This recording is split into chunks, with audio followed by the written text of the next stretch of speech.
Welcome to Shredder Fanfic. Like, subscribe, and hype video.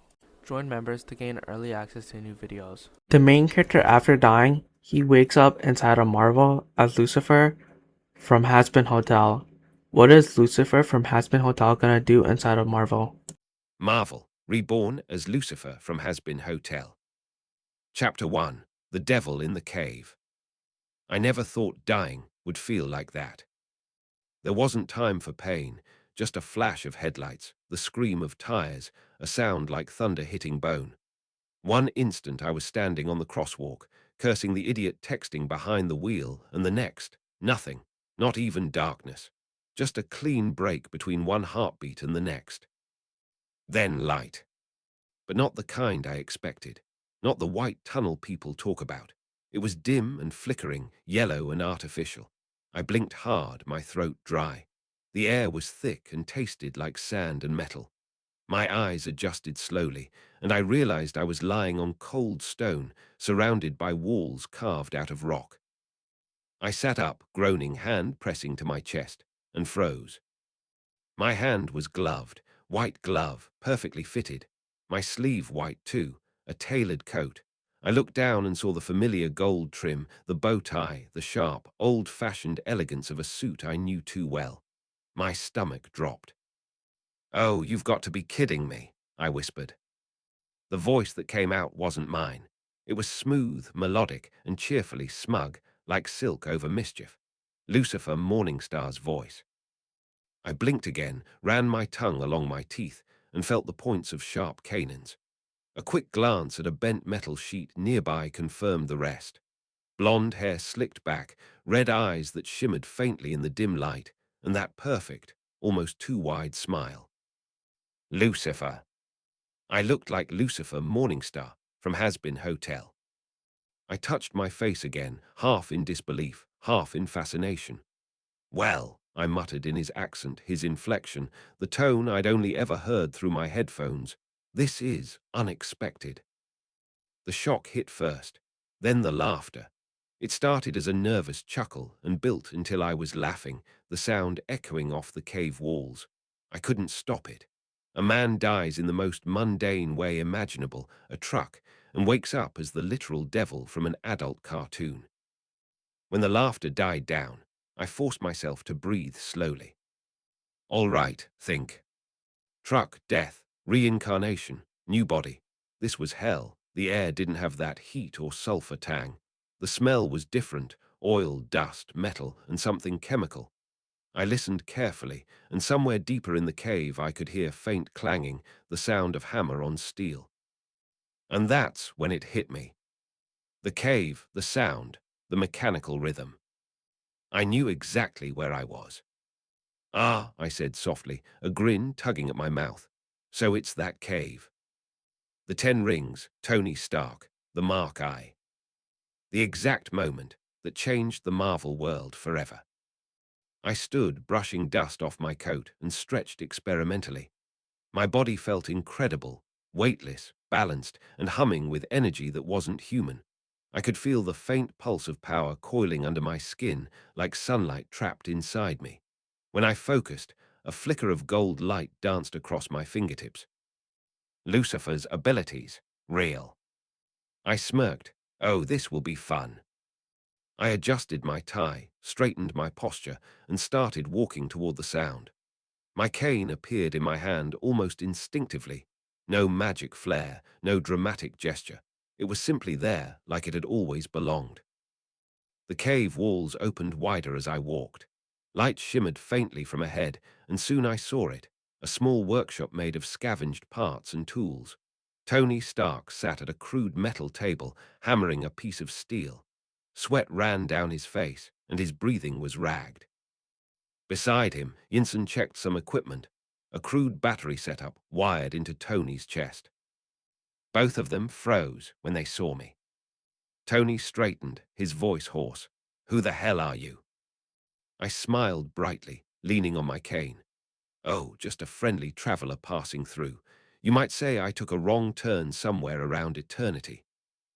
He squinted, disbelief written across his soot-smeared face. Yinsen took a cautious step forward. "You're not one of them." Not even close, I said cheerfully, though I must say their hospitality leaves much to be desired. Tony's eyes darted to the tunnel entrance, then back to me. If you're here to make jokes, you can leave. We're busy. Oh, I see that, I said, taking a step closer. Building a way out, aren't we? Something impressive, perhaps. A bit of armor for the occasion. His gaze sharpened. How do you know that? I tilted my head, grin never fading. Let's just say I'm a fan of your work. Yinsen frowned. Fan. I chuckled. Never mind that. The important part is that I'm here to help. Tony gave a dry, exhausted laugh. You want to help? Do you have a blowtorch and a PhD in engineering? I twirled my cane once. No, but I have other talents. Tony's eyes flicked toward the door again, calculating. He clearly thought I was insane or a spy. I didn't blame him. I looked like a man straight out of a fever dream, immaculate suit, bright eyes, and a grin that didn't belong in a war zone. I lifted one gloved hand, and golden light flickered faintly around my fingers. The air in the cave shifted, suddenly warmer. Tony froze. What the hell is that? He demanded. Power, I said lightly. And before you panic, no, I'm not with them. Quite the opposite. Yinsen looked both awed and terrified. You're not human. Oh, I assure you I'm quite me, I said with a wink. But we can discuss theology later. Right now, you two are running out of time. Tony's jaw tightened. How do you know that? Because, I said calmly, in approximately 30 minutes, they'll come to check on your progress. And if what you're building doesn't look like a missile, they'll decide you're no longer useful. He stared at me for a moment. His expression shifted slightly, just a flicker of doubt giving way to cold understanding. Yinsen looked between us, his voice low. You seem to know too much. I smiled wider. Knowledge is my specialty. Tony dropped his hammer, wiping sweat from his brow. All right, let's say for a second that I believe you. You say you can help. How? I leaned forward slightly, tone light but focused. You finish your suit. I handle the guards. He stared at me. You're serious. As serious as sin. He gave a short, tired laugh despite himself. You're crazy. Undoubtedly, I said brightly, but efficient. He studied me for a moment longer, then exhaled sharply through his nose. Fine. I don't know what your deal is, but if you can buy us time, do it. Delightful, I said, clapping my hands once.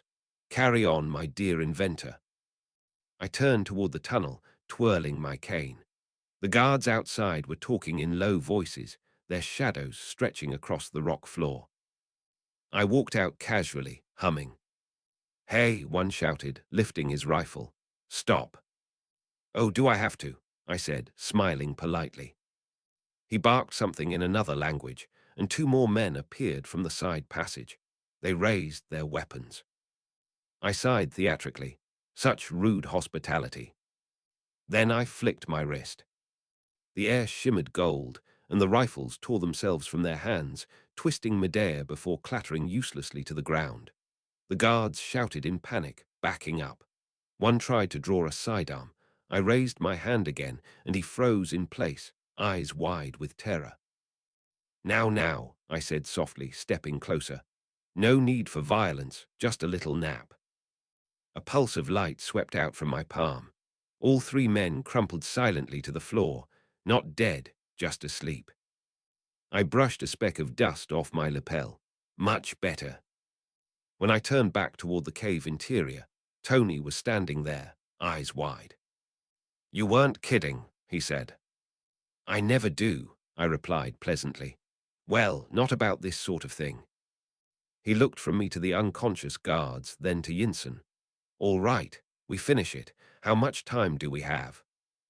Plenty, I said, stepping back into the cave. I'll keep watch. I leaned against the wall, humming softly as Tony went back to work.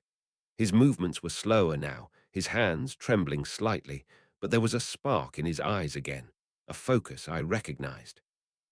The hammer rang again and again, echoing through the cave. Sparks flew. Hours passed like that. I watched, occasionally stepping outside to make sure no one came close. When one patrol did wander too near, I made sure they forgot which tunnel they'd been assigned. Eventually, the sound of hammering stopped. Tony stood beside the finished mark, rough, bulky, but magnificent in its own way. Yinsen looked exhausted but satisfied. Tony glanced at me. So, Magic Man, what now? Now, I said with a grin, we introduce your captors to innovation. The guards burst in not long after, shouting. I let Tony handle his part. Flamethrowers, smoke, chaos. The mark I came alive, roaring like an iron beast. I stayed back, keeping the tunnel clear, making sure every bullet curved wide. When the cave shook with explosions, I lifted my cane, focusing briefly. The exit tore open in a rain of rubble. Tony stumbled out in the armor, Yinsen at his side. But Yinsen turned back, blocking the doorway, shouting something to Tony before running into the smoke. Tony froze. I could see the realization in his eyes. He knew what Yinsen was doing. When the explosion came, I reached out instinctively, catching Tony with one hand as the shockwave threw him forward. We hit the sand outside, the cave collapsing behind us. He coughed hard, pulling off the helmet. His face was covered in soot and tears. Yinsen. I rested a hand on his shoulder, my tone soft. He gave you a chance, dear boy. Don't waste it.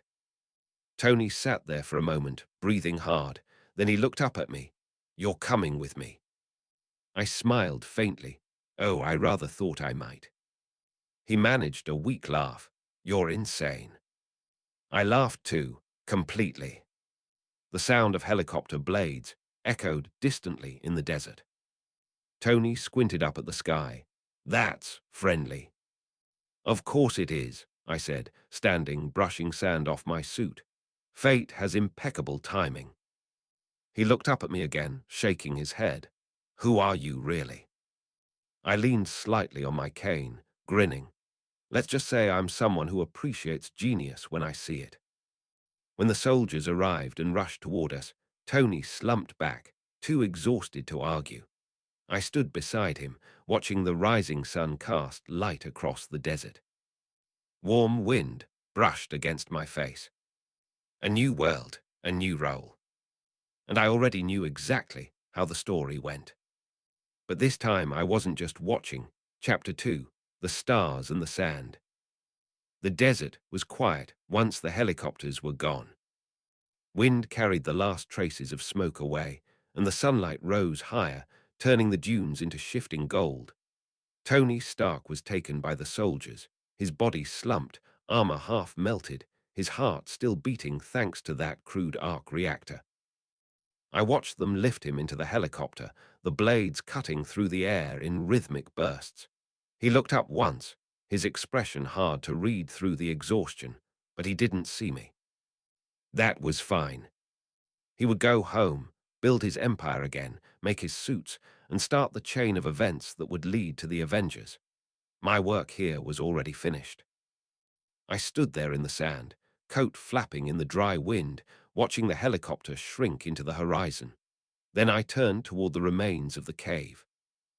Rubble blocked most of it, but faint smoke still drifted out from cracks between the stones. I walked closer, the sand crunching under my shoes, the smell of burnt metal still hanging thick in the air. They had taken Yinsen's body out before leaving. The others, however, the 10 Rings members, had fled into the hills after the explosion. Some still lingered nearby, wounded and dazed. I could feel their fear long before I saw them. I didn't bother hiding.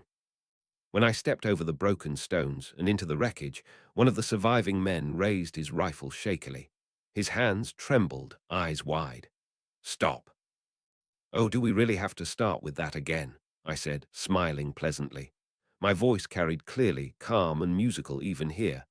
Guns pointed, shouting, sweating, so uncivilized. He fired once.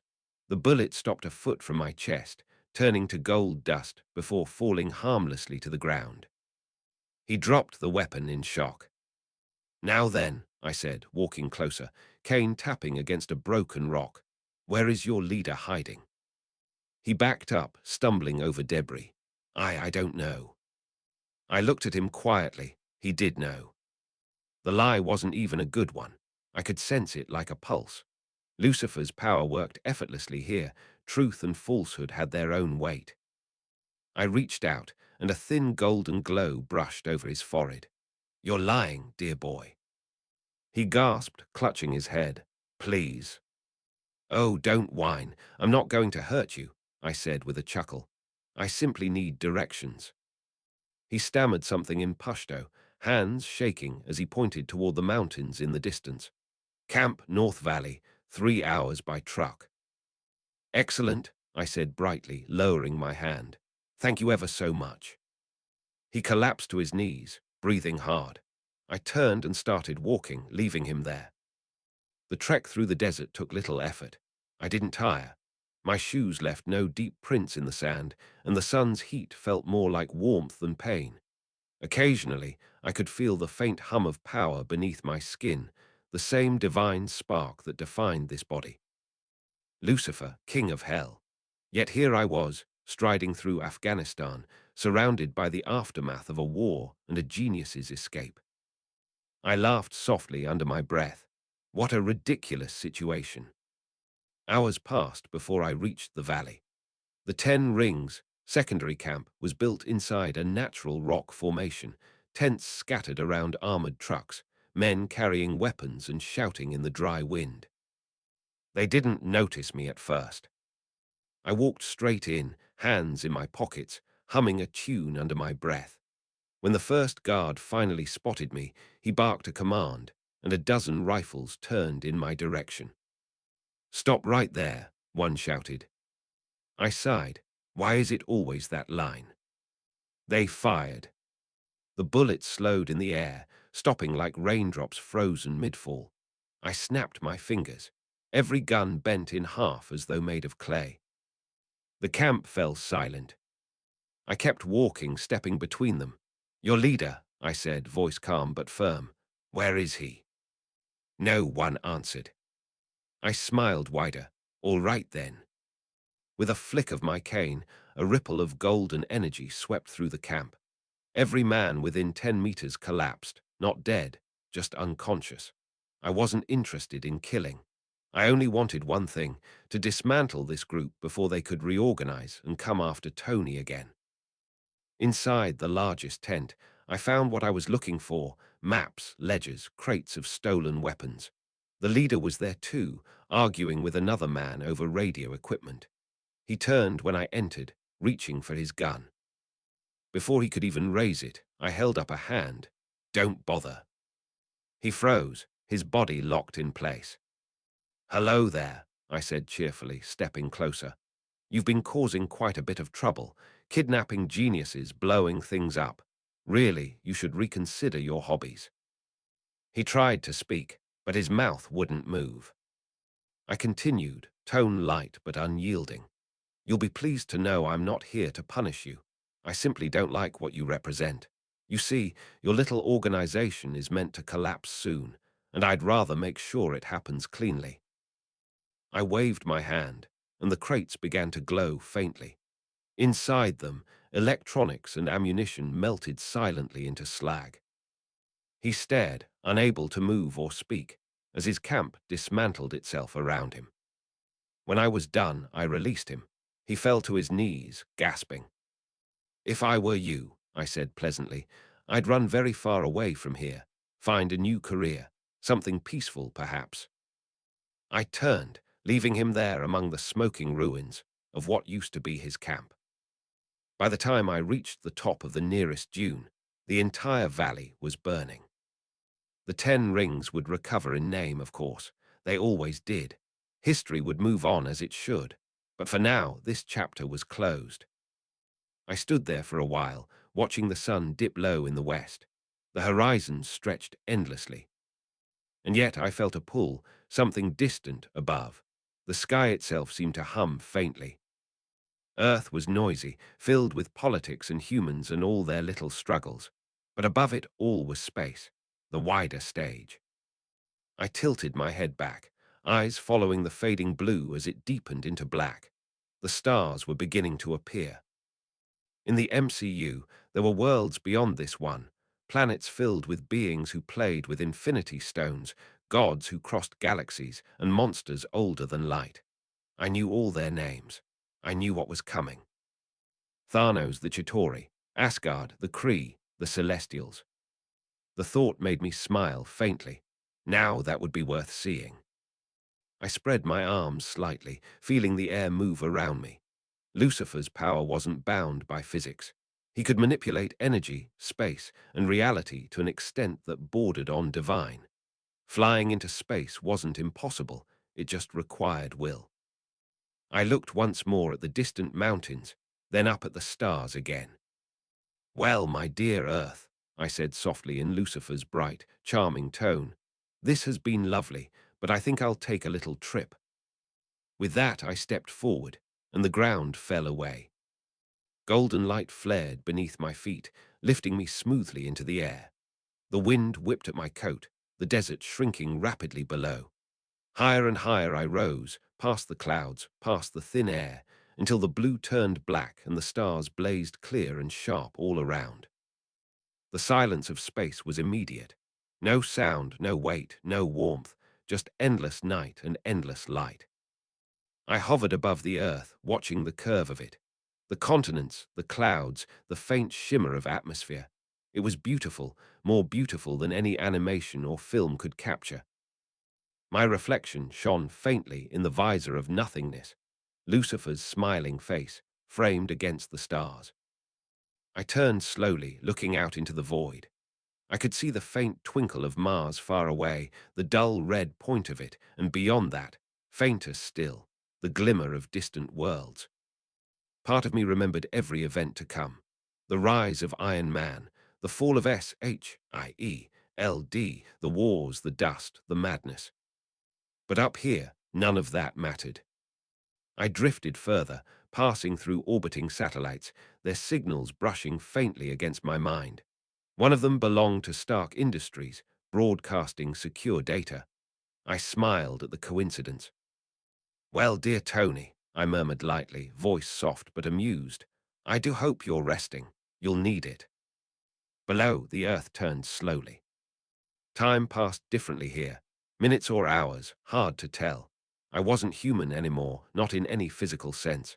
I didn't need to breathe or sleep or eat, only to exist, to observe. Eventually, though, I decided to move. There were places in space worth visiting: Noha, Xandar, the remnants of Sakaar, and perhaps, eventually, Titan.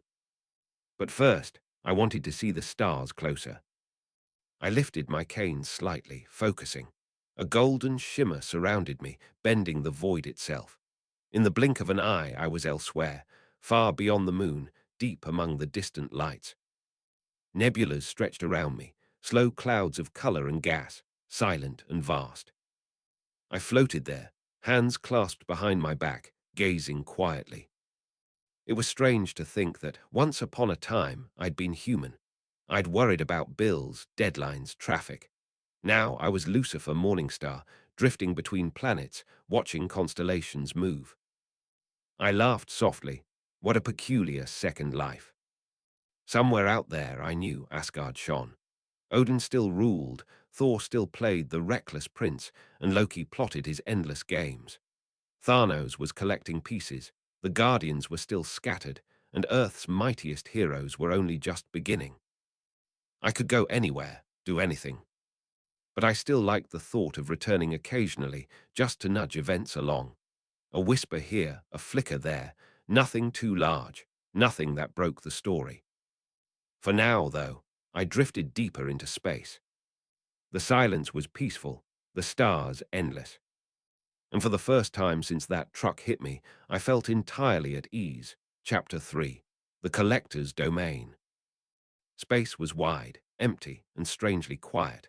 The silence had a weight to it, though it didn't bother me. I floated for a while, letting the darkness spread endlessly around me. The stars shone with their usual cold steadiness. The glow of distant systems marked where civilizations had managed to survive. I knew where I was going before I even thought about it. Noha was not a place that welcomed visitors easily, but it was exactly where I wanted to be. I adjusted my cuffs, my coat still spotless despite the vacuum, and looked toward the far reaches of the galaxy. The direction was clear. I lifted my cane slightly, focusing, and the golden light flared softly around me. In an instant, I moved. The view changed sharply. The distant black gave way to a massive shape, a severed head of a celestial hollowed out and used as a station. Lights flickered across its surface, landing docks, housing sections, mines, factories. The mouth vented clouds of gas from the mining operations within. It was impressive in a grim way. I descended slowly, shoes touching down on a narrow metallic platform at the edge of the port. Aliens of all kinds moved about, talking, shouting, selling, drinking. Their languages overlapped in a mess of sound. The smell of oil, ozone, and smoke filled the air. I walked straight through it, cane tapping rhythmically.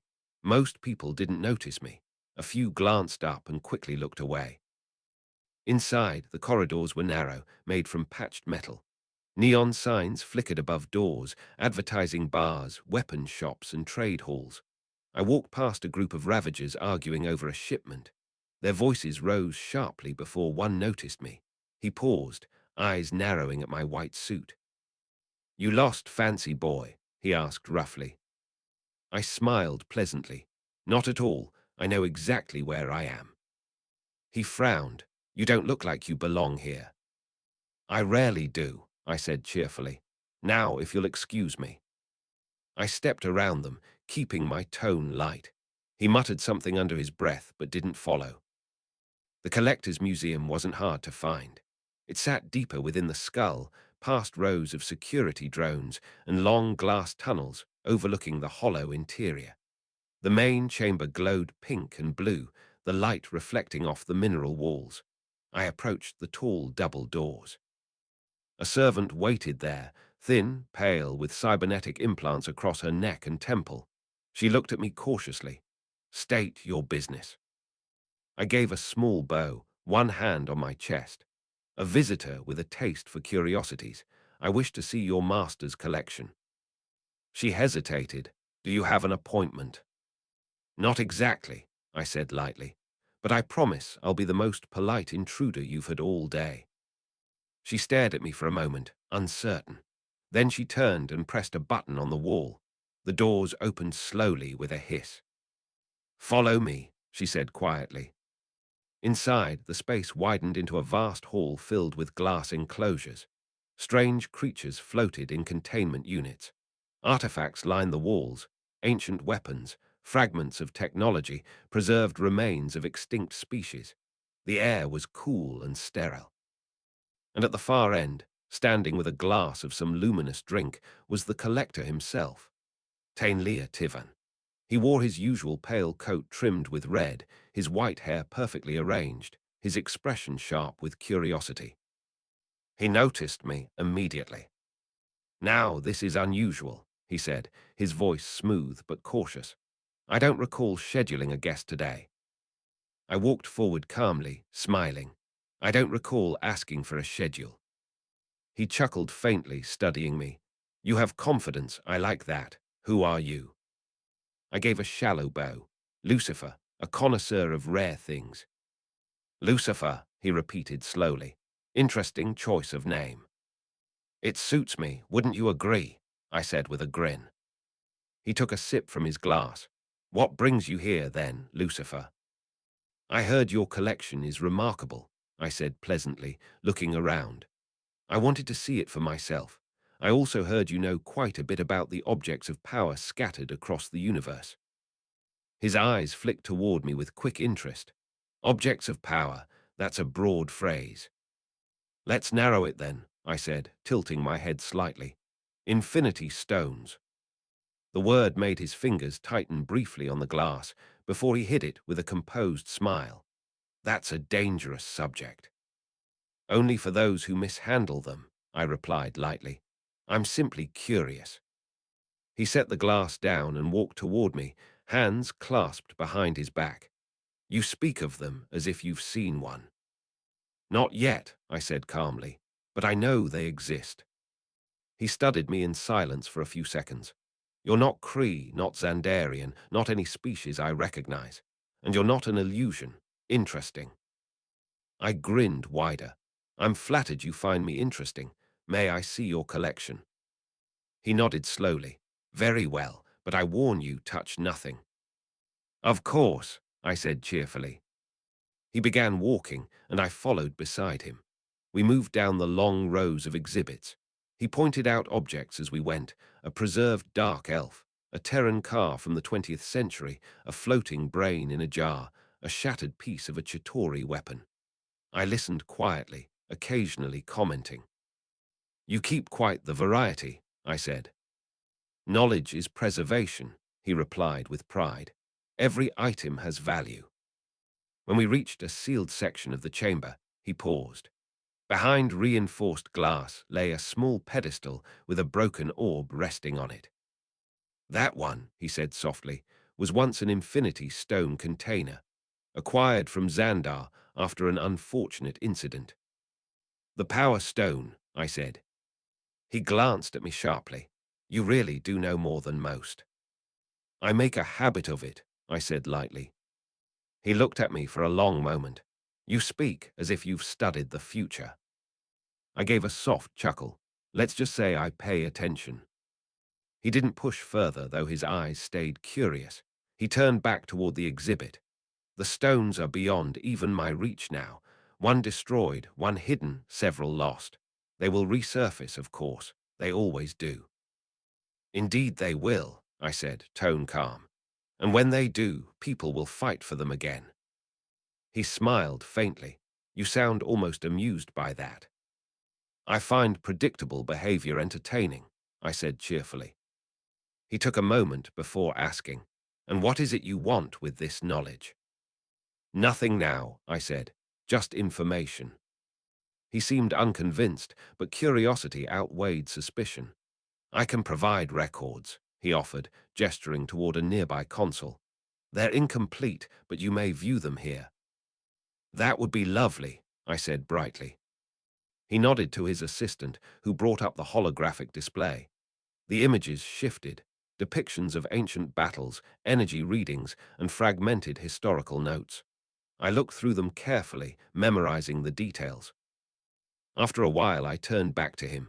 You've done impressive work, truly. I take pride in my collection, he said simply.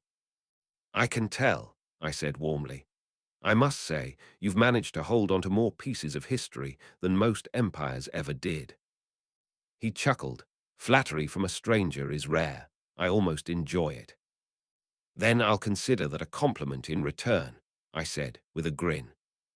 He poured another drink, offering one to me. Would you like some? I took it politely, swirling it once before taking a sip. It burned slightly, but pleasantly. So, he said, tone conversational now, you plan to stay here long? Not long, I said. Just passing through. Space is a large place. I enjoy seeing its corners. A traveler, then. Exactly, I said. He nodded thoughtfully. Be careful where you wander, Lucifer. The universe doesn't welcome unknowns kindly. I smiled. Oh, I've been unwelcomed before. I manage just fine. He gave a quiet laugh. Fair enough. We talked a bit longer, small details about the station, the trade networks, recent skirmishes between Kree patrols. I listened attentively, storing everything. When I finally set my glass down, I gave him a small nod. Thank you for your hospitality, Collector. This was enlightening. He inclined his head slightly. Few visitors leave without trying to steal something. You've been unusually civil. I prefer good manners, I said with an amused tone. They open more doors than force ever could. He smiled faintly. A wise policy. I turned toward the exit, Kane tapping lightly against the polished floor. As I walked away, I could feel his gaze on my back, curious, measuring, but not hostile. Outside the hall, the assistant followed a few steps behind before stopping near the door. She looked uncertain. I turned slightly, smiling. You have a kind face. Don't let him wear it down. She blinked, surprised, then gave a small nod. Thank you. I stepped through the doors, and they closed softly behind me. The corridors were quieter now. I walked slowly, taking in the noise of the place again. The chatter, the hum of engines, the faint vibration of machinery deep in the celestial skull. When I reached the outer dock, I stopped for a moment, looking out into the void through the transparent wall. The stars seemed closer from here. The reflection of my white suit shone faintly in the glass. I adjusted my tie. Well, I said to myself in Lucifer's lively voice, that was rather educational. There was more to do, of course. More worlds to see, more pieces to observe. The universe was full of them. I lifted my cane slightly, the gold light starting to form around me again. My smile widened. Onward, then. The light brightened, and in an instant I vanished from the dock, leaving only the faint trace of warmth in the air. Chapter 4. Order Among the Stars. No had disappeared behind me as easily as closing a door. One blink and the lights of the collector's station faded to a pinprick among thousands. The rest of the galaxy stretched ahead, quiet and cold. I could feel the energy of it against my skin, the steady rhythm of stars and the hum of engines from faraway ships. My direction was clear. Xandar waited somewhere ahead, bright and orderly, the opposite of the chaos I had just left. The golden light around me dimmed as I slowed near the planet's orbit. It shone below like a cluster of jewels. Long city lines traced across its surface, glowing against the blue ocean. Ships moved in steady lines between the orbiting docks. It looked peaceful, as I knew it would be during this period. The Nova core had not yet fallen. I lowered myself toward the upper atmosphere, moving slower as I passed through the soft blue haze. Clouds parted easily, and within seconds I was standing on a landing platform near one of the outer city spires. The air was clean, sharp, and faintly metallic. The city stretched for miles, all smooth towers, wide roads, and efficient order. People moved in groups, calm and confident. A patrol drone hovered close as soon as I arrived. "Identify yourself," it said in a crisp voice. I smiled and spoke clearly, letting the sound carry in Lucifer's distinct tone. "A visitor. I come seeking your archives." The drone paused, lights blinking as it scanned me. "You do not appear in the registry." "Of course not," I said pleasantly. "I'm new." Its lens whirred softly. "All visitors must register at the administrative sector. Follow the light." A blue trail projected from the platform, leading toward a central avenue. I followed it calmly.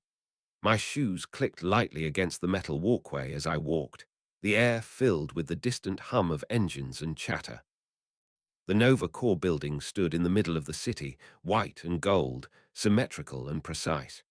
Guards stood at every entrance, their armor gleaming. As I approached, one stepped forward, raising a hand. "Identification," he said firmly.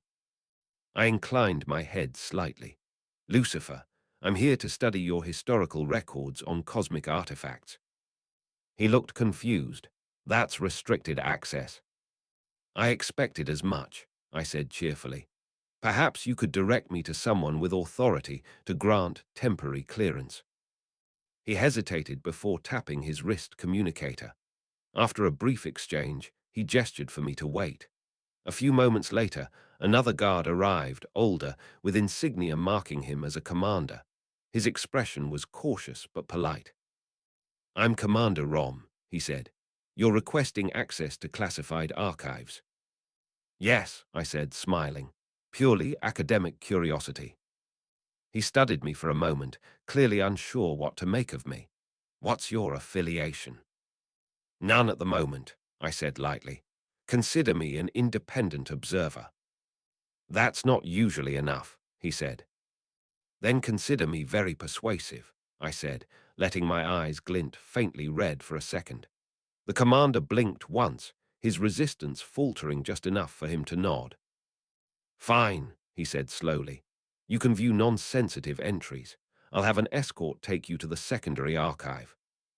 "Much appreciated," I said with a cheerful nod. He turned to a younger officer nearby. "Show our guest the lower hall." The officer looked uncertain, but obeyed, motioning for me to follow. We passed through a long corridor lined with transparent walls showing the bustling city below. I watched the steady flow of hover traffic and the shimmering shields that protected the upper atmosphere. The place had the same feeling as any strong government, disciplined and confident. The lower archive was quiet. Rows of consoles stretched across a wide room, each glowing softly. The officer gestured toward one. Access here. Only historical data is open. Thank you kindly, I said, and he left, clearly relieved to do so. I approached the console, brushing my gloved fingers across the surface. The display came to life, filling with symbols and categories. I navigated quickly, calling up entries related to the Power Stone and the orb that once contained it. The data confirmed what I already knew. The orb had been recovered by the Nova Corps after the Guardians of the Galaxy delivered it, then secured in their vaults. The entries detailed containment protocols and energy readings. What interested me most were the energy patterns recorded before and after containment, measurements of power that exceeded anything they could classify. I scrolled through them carefully, memorizing each line. Curious, I said softly, tapping the console. They underestimate it even now. Behind me, a voice answered, "Most people do." I turned slightly. A man stood near the doorway, older, calm, wearing the uniform of a Nova Prime advisor. His hands were clasped behind his back, his eyes sharp. "Forgive the intrusion," he said. "I was informed we had a visitor with unusual access." I smiled politely. "Lucifer, at your service." "Advisor Cole," he said in return. "You have an interest in the Power Stone." "Academic," I said smoothly, "though I do appreciate the core diligence. Few civilizations manage to store something so volatile for this long." He walked closer, his gaze curious. "You're not Xandarian, you're not Terran either. What are you?" I chuckled softly. "I'm myself, which is usually enough." He didn't press, though his expression remained thoughtful. "You should know, even our scientists only grasp fragments of its nature. The stone resists full analysis." "Understandably," I said. "It doesn't like to be understood." He nodded once. "Perhaps not. Still, you seem informed. I take it you've studied other stones as well." "A little," I said casually. "They have a pattern, power seeking power. It's only a matter of time before someone comes for this one." He frowned slightly. "You believe it's at risk?" I met his gaze, still smiling. "Everything is at risk when it shines too brightly." He was silent for a moment, then said quietly, "If you're right, then the core must be ready." "I'd recommend it," I said lightly. He inclined his head. "Thank you for your concern, Mr. Lucifer. I'll note your advice." "Much appreciated," I said with a small bow. He left soon after, his pace brisk. I watched him go before turning back to the console. There wasn't much more to learn here. Still, it was useful to confirm the timelines firsthand. When I finished, I straightened my coat and walked out. The officer who had escorted me waited outside, looking anxious. "All done," I said brightly. He nodded quickly. "This way, please." We returned to the surface level.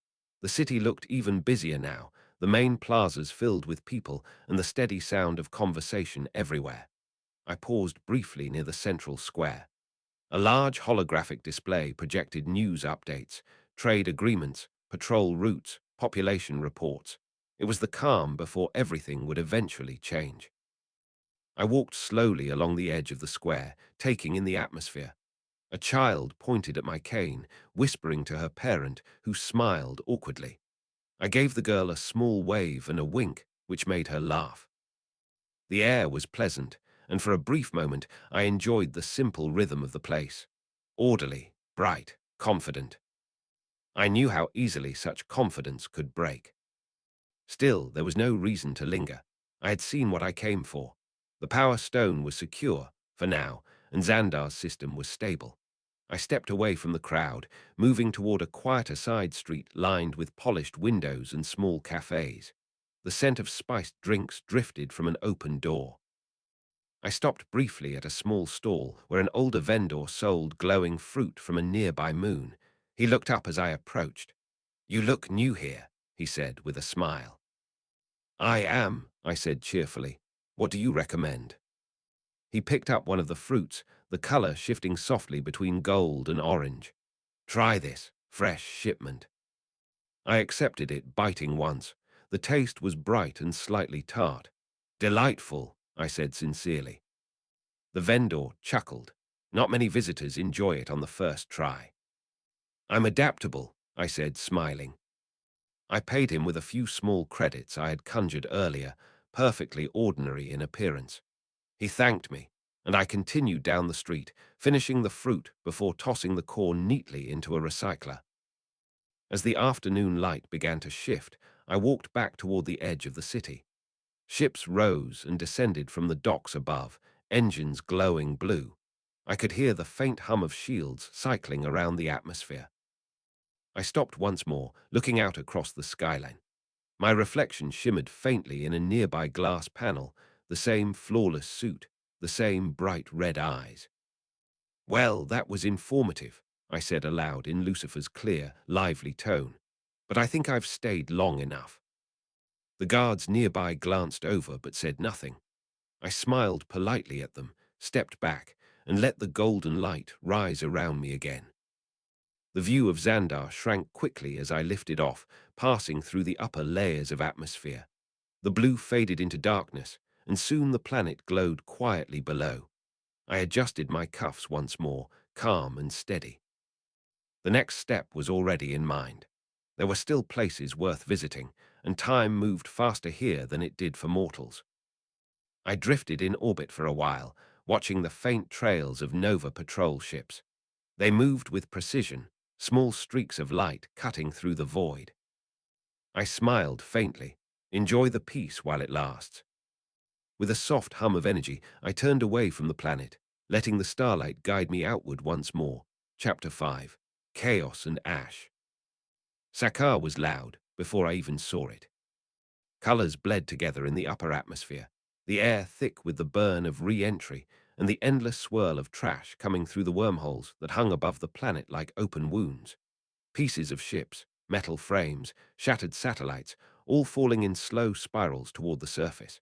I landed lightly on the edge of a platform made from fused junk, my shoes clicking against the uneven steel.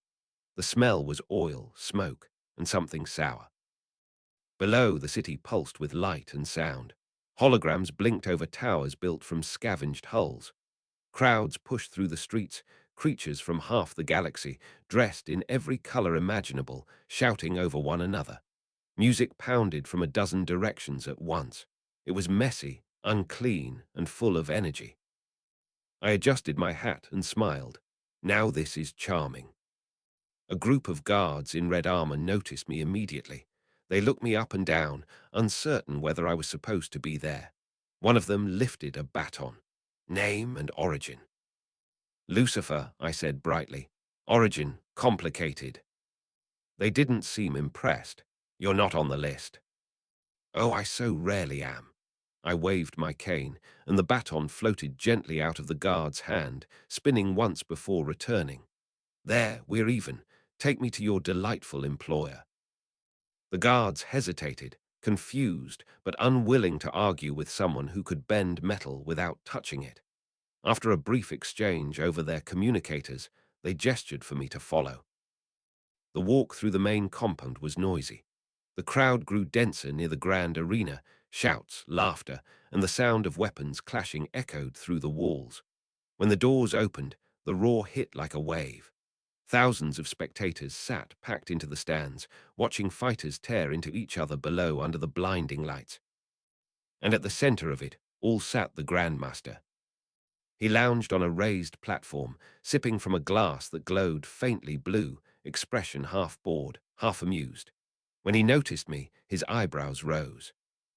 "Well, well," he said, voice smooth. "You're new, I like new." I gave a theatrical bow. "Lucifer Morningstar, a pleasure."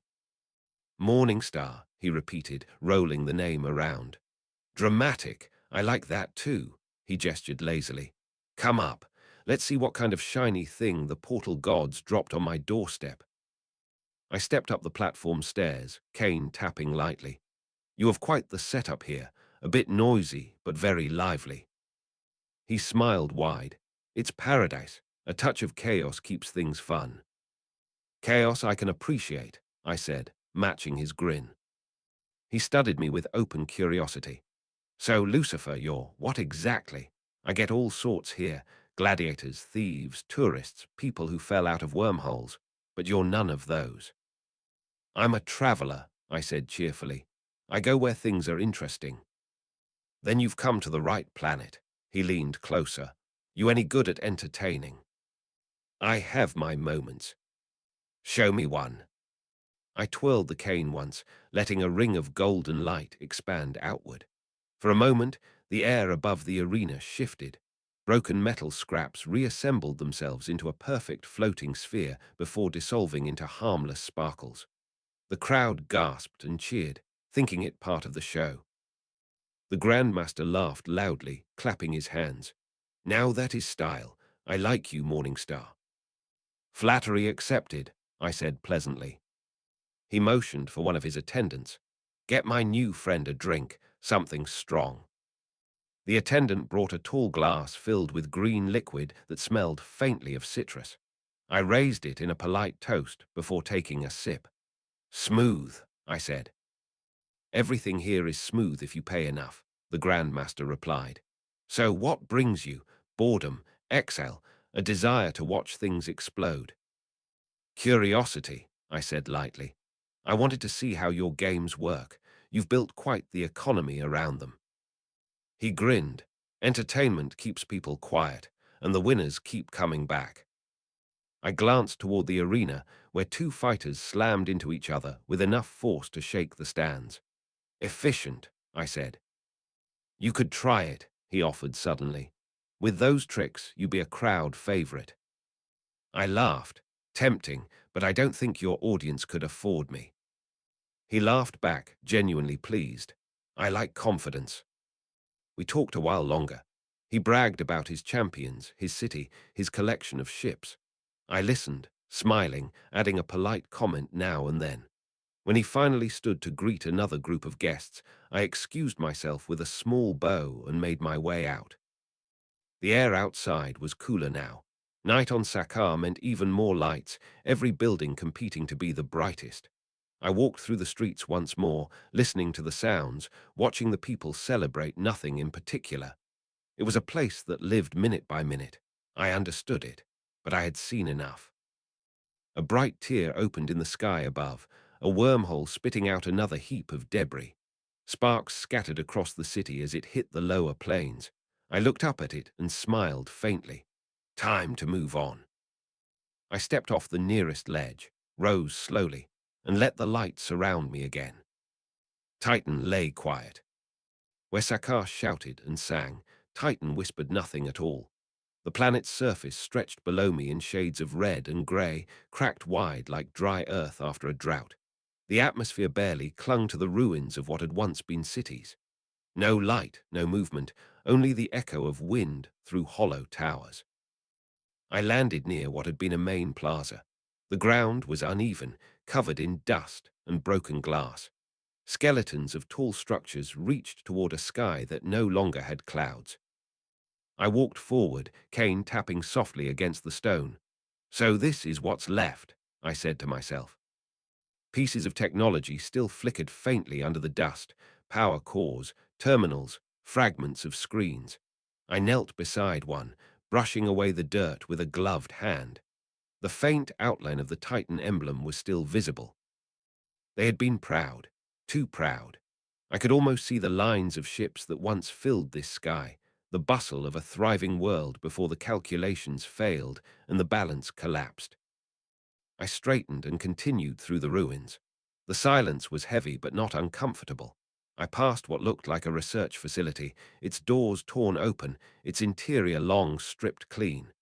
Inside, a wall display flickered weakly, showing unreadable data. I touched it lightly. The screen blinked once and went dark. Outside again, I found what must have been a memorial. A line of statues stood half buried in sand, faces eroded by time. I stopped in front of the largest one. Its features were broad and solemn, one of the old leaders, long before Thanos rose. I looked at it for a while, the wind tugging faintly at my coat. "You built beautifully," I said quietly. "You just built too much." Farther ahead, the ground sloped downward into a canyon. I followed it, the walls streaked with marks where starships had crashed and burned. At the end lay a wide, flat plain filled with fragments of machinery. The air shimmered slightly from residual energy. I could feel the faint hum of something still active beneath the surface, a forgotten generator or reactor buried deep. I crouched, placing my palm against the stone. Golden light rippled outward, revealing faint blue veins of power running under the crust. "Still beating," I murmured. "Barely." I released the energy and stood again. There was nothing here worth disturbing. The people were gone, the structures failing. Only dust remained.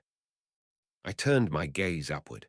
Somewhere beyond the far horizon, Thanos was already moving, building armies, collecting fragments of a plan that would span worlds. Titan had given him purpose. It wasn't my place to interfere. I took one slow look across the barren landscape, then drew in a steady breath. The wind carried the dry taste of stone and iron. I let it fade as I rose from the ground, the planet shrinking beneath me until it was just another scarred sphere among many. "Goodbye, Titan," I said softly, my voice carrying that familiar cheerful lilt even here. "You've had your time." The stars stretched wide ahead once more. I adjusted my tie, smiled, and vanished into the dark. Chapter 6. Kree Fire in the Dark. Space around Titan fell away behind me, a fading red sphere turning smaller and smaller until it was just another dead world in the distance. The stars ahead were steady points. I drifted between them in a slow, comfortable motion, coat hanging straight in the absence of gravity, cane balanced loosely in my hand. For a while, there was only the usual background noise of the universe. Radiation, weak transmissions, faint energy signatures from distant engines. Then something sharper cut through it. A focused military channel. Tight beam Kree signals, layered with coded orders and status reports. I stopped moving and hung still in the dark. My hearing was not bound to air anymore. I focused, letting the signals sharpen in my mind. Patterns emerged. Identification markers. A familiar name. Ronan. My smile widened. "Oh ho, that is interesting," I said in my usual bright, cheerful tone, the sound swallowed by the vacuum yet clear in my own ears. I turned toward the source. The Kree ship was some distance away, near the edge of a sparse star field. One large cruiser, lean and angular, with escort fighters flanking it in formation. And ahead of it, surrounded by weak shields, a small convoy of unarmed civilian vessels moving slowly. A refugee string. The cruiser was closing the distance with the steady patience of a predator. Weapons were charging. "Now that simply will not do," I said lightly. Golden light wrapped around me, and space bent. In the next instant, I stood in open space directly between the Kree cruiser and the convoy. The warship loomed before me, its hull plates marked with the sigil of the accusers. Its engines were quiet but ready. Weapons ports along its spine glowed faint blue as they gathered power. I floated there casually, one leg slightly bent, cane resting across my shoulder. The cruiser's sensors noticed me almost immediately. Their targeting arrays twitched. A narrow beam swept across me, scanning. On the Kree bridge, someone was getting quite nervous. "Good." A burst of sound cut through the vacuum as the Kree hailed me, the signal routed straight to my ears. "Unidentified entity, you are in the line of fire of the Kree Empire. Clear the area immediately." I chuckled. Now, is that any way to greet a guest? "Final warning," the voice snapped. "Move aside or be destroyed." I sighed in a playful way and let my eyes glow faintly red. "You may try." The channel cut. On the ship, weapons brightened to full charge. I watched, relaxed. Then the cruiser fired. Twin beams of concentrated energy ripped through the void toward me and the convoy behind me. The power levels were decent, enough to tear through those refugee ships in an instant. I lifted my hand, lazily. Golden energy flared in front of me, forming a flat, shining barrier. The beams smashed into it and stopped, held in place in a frozen column of light. The energy hissed and churned against my shield, but it did not move forward another inch. Behind me, the convoy's shields shook, but survived. Several of their pilots shouted in relief over their own channels. I smiled and rolled my wrist. The beams bent around the shield, curved back, and shot straight toward the Kree cruiser that had fired them. On the bridge, alarms began to scream. The beams crashed into their own forward shields, overloaded them, and slammed into the hull. Metal warped and shattered. A long scar burned across the ship's front plates. I heard panic burst through their command net. Unknown hostile. Energy deflection. Shields down to 40%. I brought my cane down with a light tapping motion against nothing, just for the rhythm. You fired first, dear boys. Bad manners. A cluster of Kree fighters broke formation and shot forward, engines flaring, weapons warming. They swung wide, aiming to flank me and cut around toward the conv. I clucked my tongue. I do not think so. With a flick of my fingers, every fighter froze mid-flight. Engines still glowed, but they no longer moved forward even a centimeter. The pilots strained against their controls, shouting over their internal channels, completely ignored by the universe. I snapped my gloved fingers once. The fighter wings rotated neatly until they faced away from the refugee ships, then drifted aside in a slow, harmless fan. One by one, I shut their engines off. Their lights dimmed. The pilots were safe, but very confused. On the bridge, the captain spoke again, voice tight with anger. Identify yourself. Lucifer Morningstar, I said happily.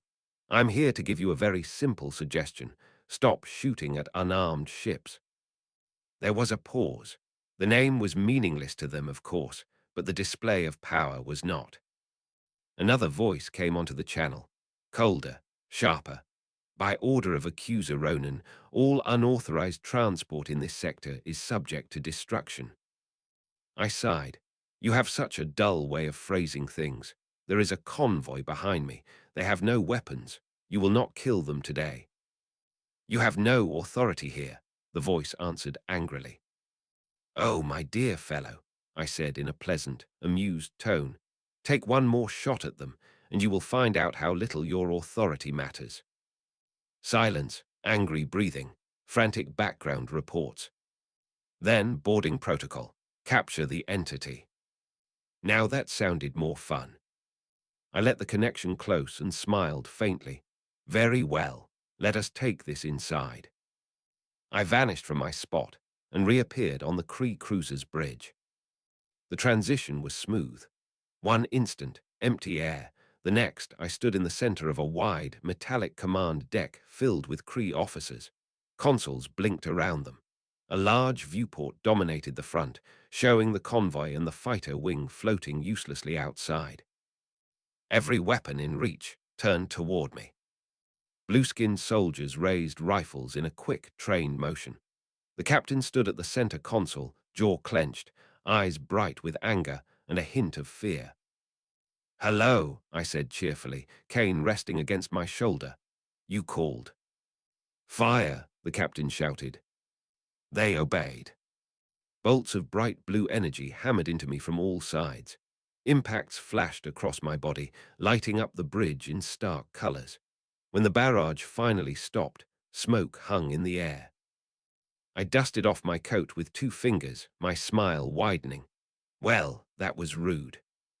Their expressions shifted from anger to shocked frustration. I lifted my cane and brought it down once against the floor. The sound was crisp and clean. A wave of golden energy radiated out from the impact point, flowing under their boots and across every console in the room. Weapons fell apart in their hands, their metal frames unthreading into harmless strips that slid to the floor. Armor clamps popped open, helmets unlocked, consoles flickered and rebooted. I stepped forward, hands behind my back. Now that we have finished the very predictable part, we can talk properly. The captain backed up a step. What are you? I am myself, I said lightly. And as I mentioned, you will not be destroying those ships. So here is how this will go. You will power down your main guns and change your course. You will not pursue them. In return, I do not break your ship into pieces. You dare threaten the Kree Empire? He asked, voice shaking with fury. Oh, I do not threaten, I answered pleasantly. I promise there is a difference. He clenched his fists. We act under the authority of Accuser Ronan. He will not accept this interference. Then he is welcome to come talk to me himself, I said with a small shrug. Until then, you will follow a much simpler rule. Do not kill fleeing civilians.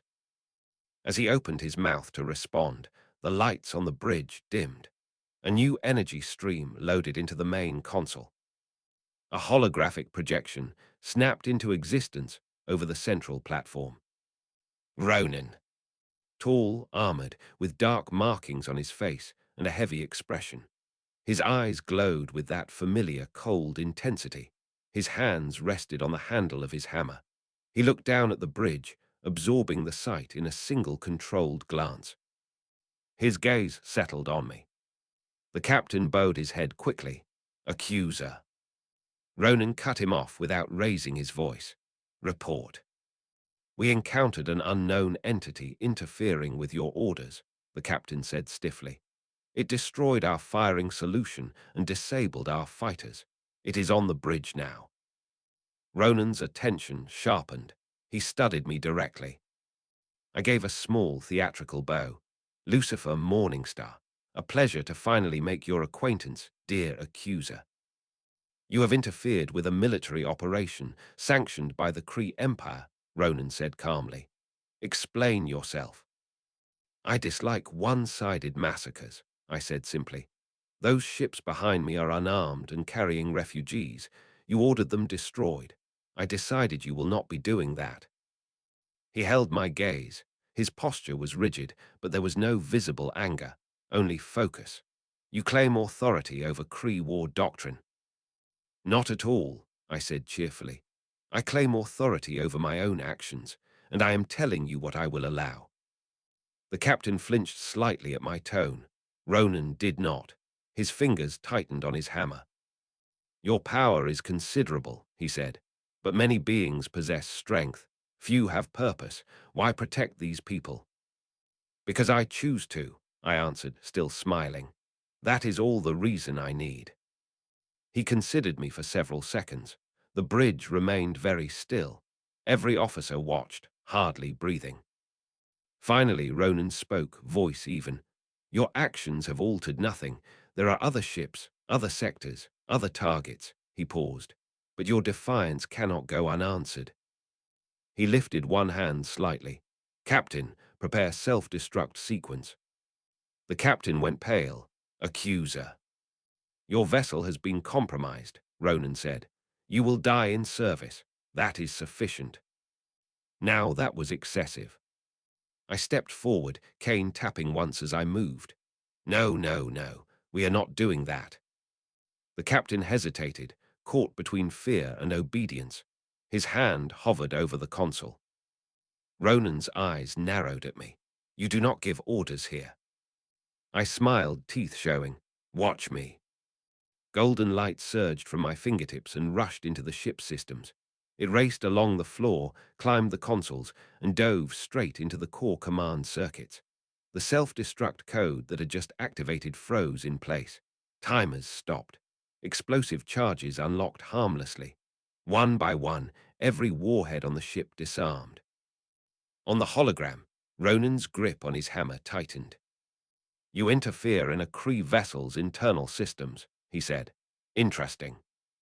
Your dramatic gesture would have killed everyone on this ship and done nothing to me, I said lightly. I am not offended by the attempt. I am simply bored by it.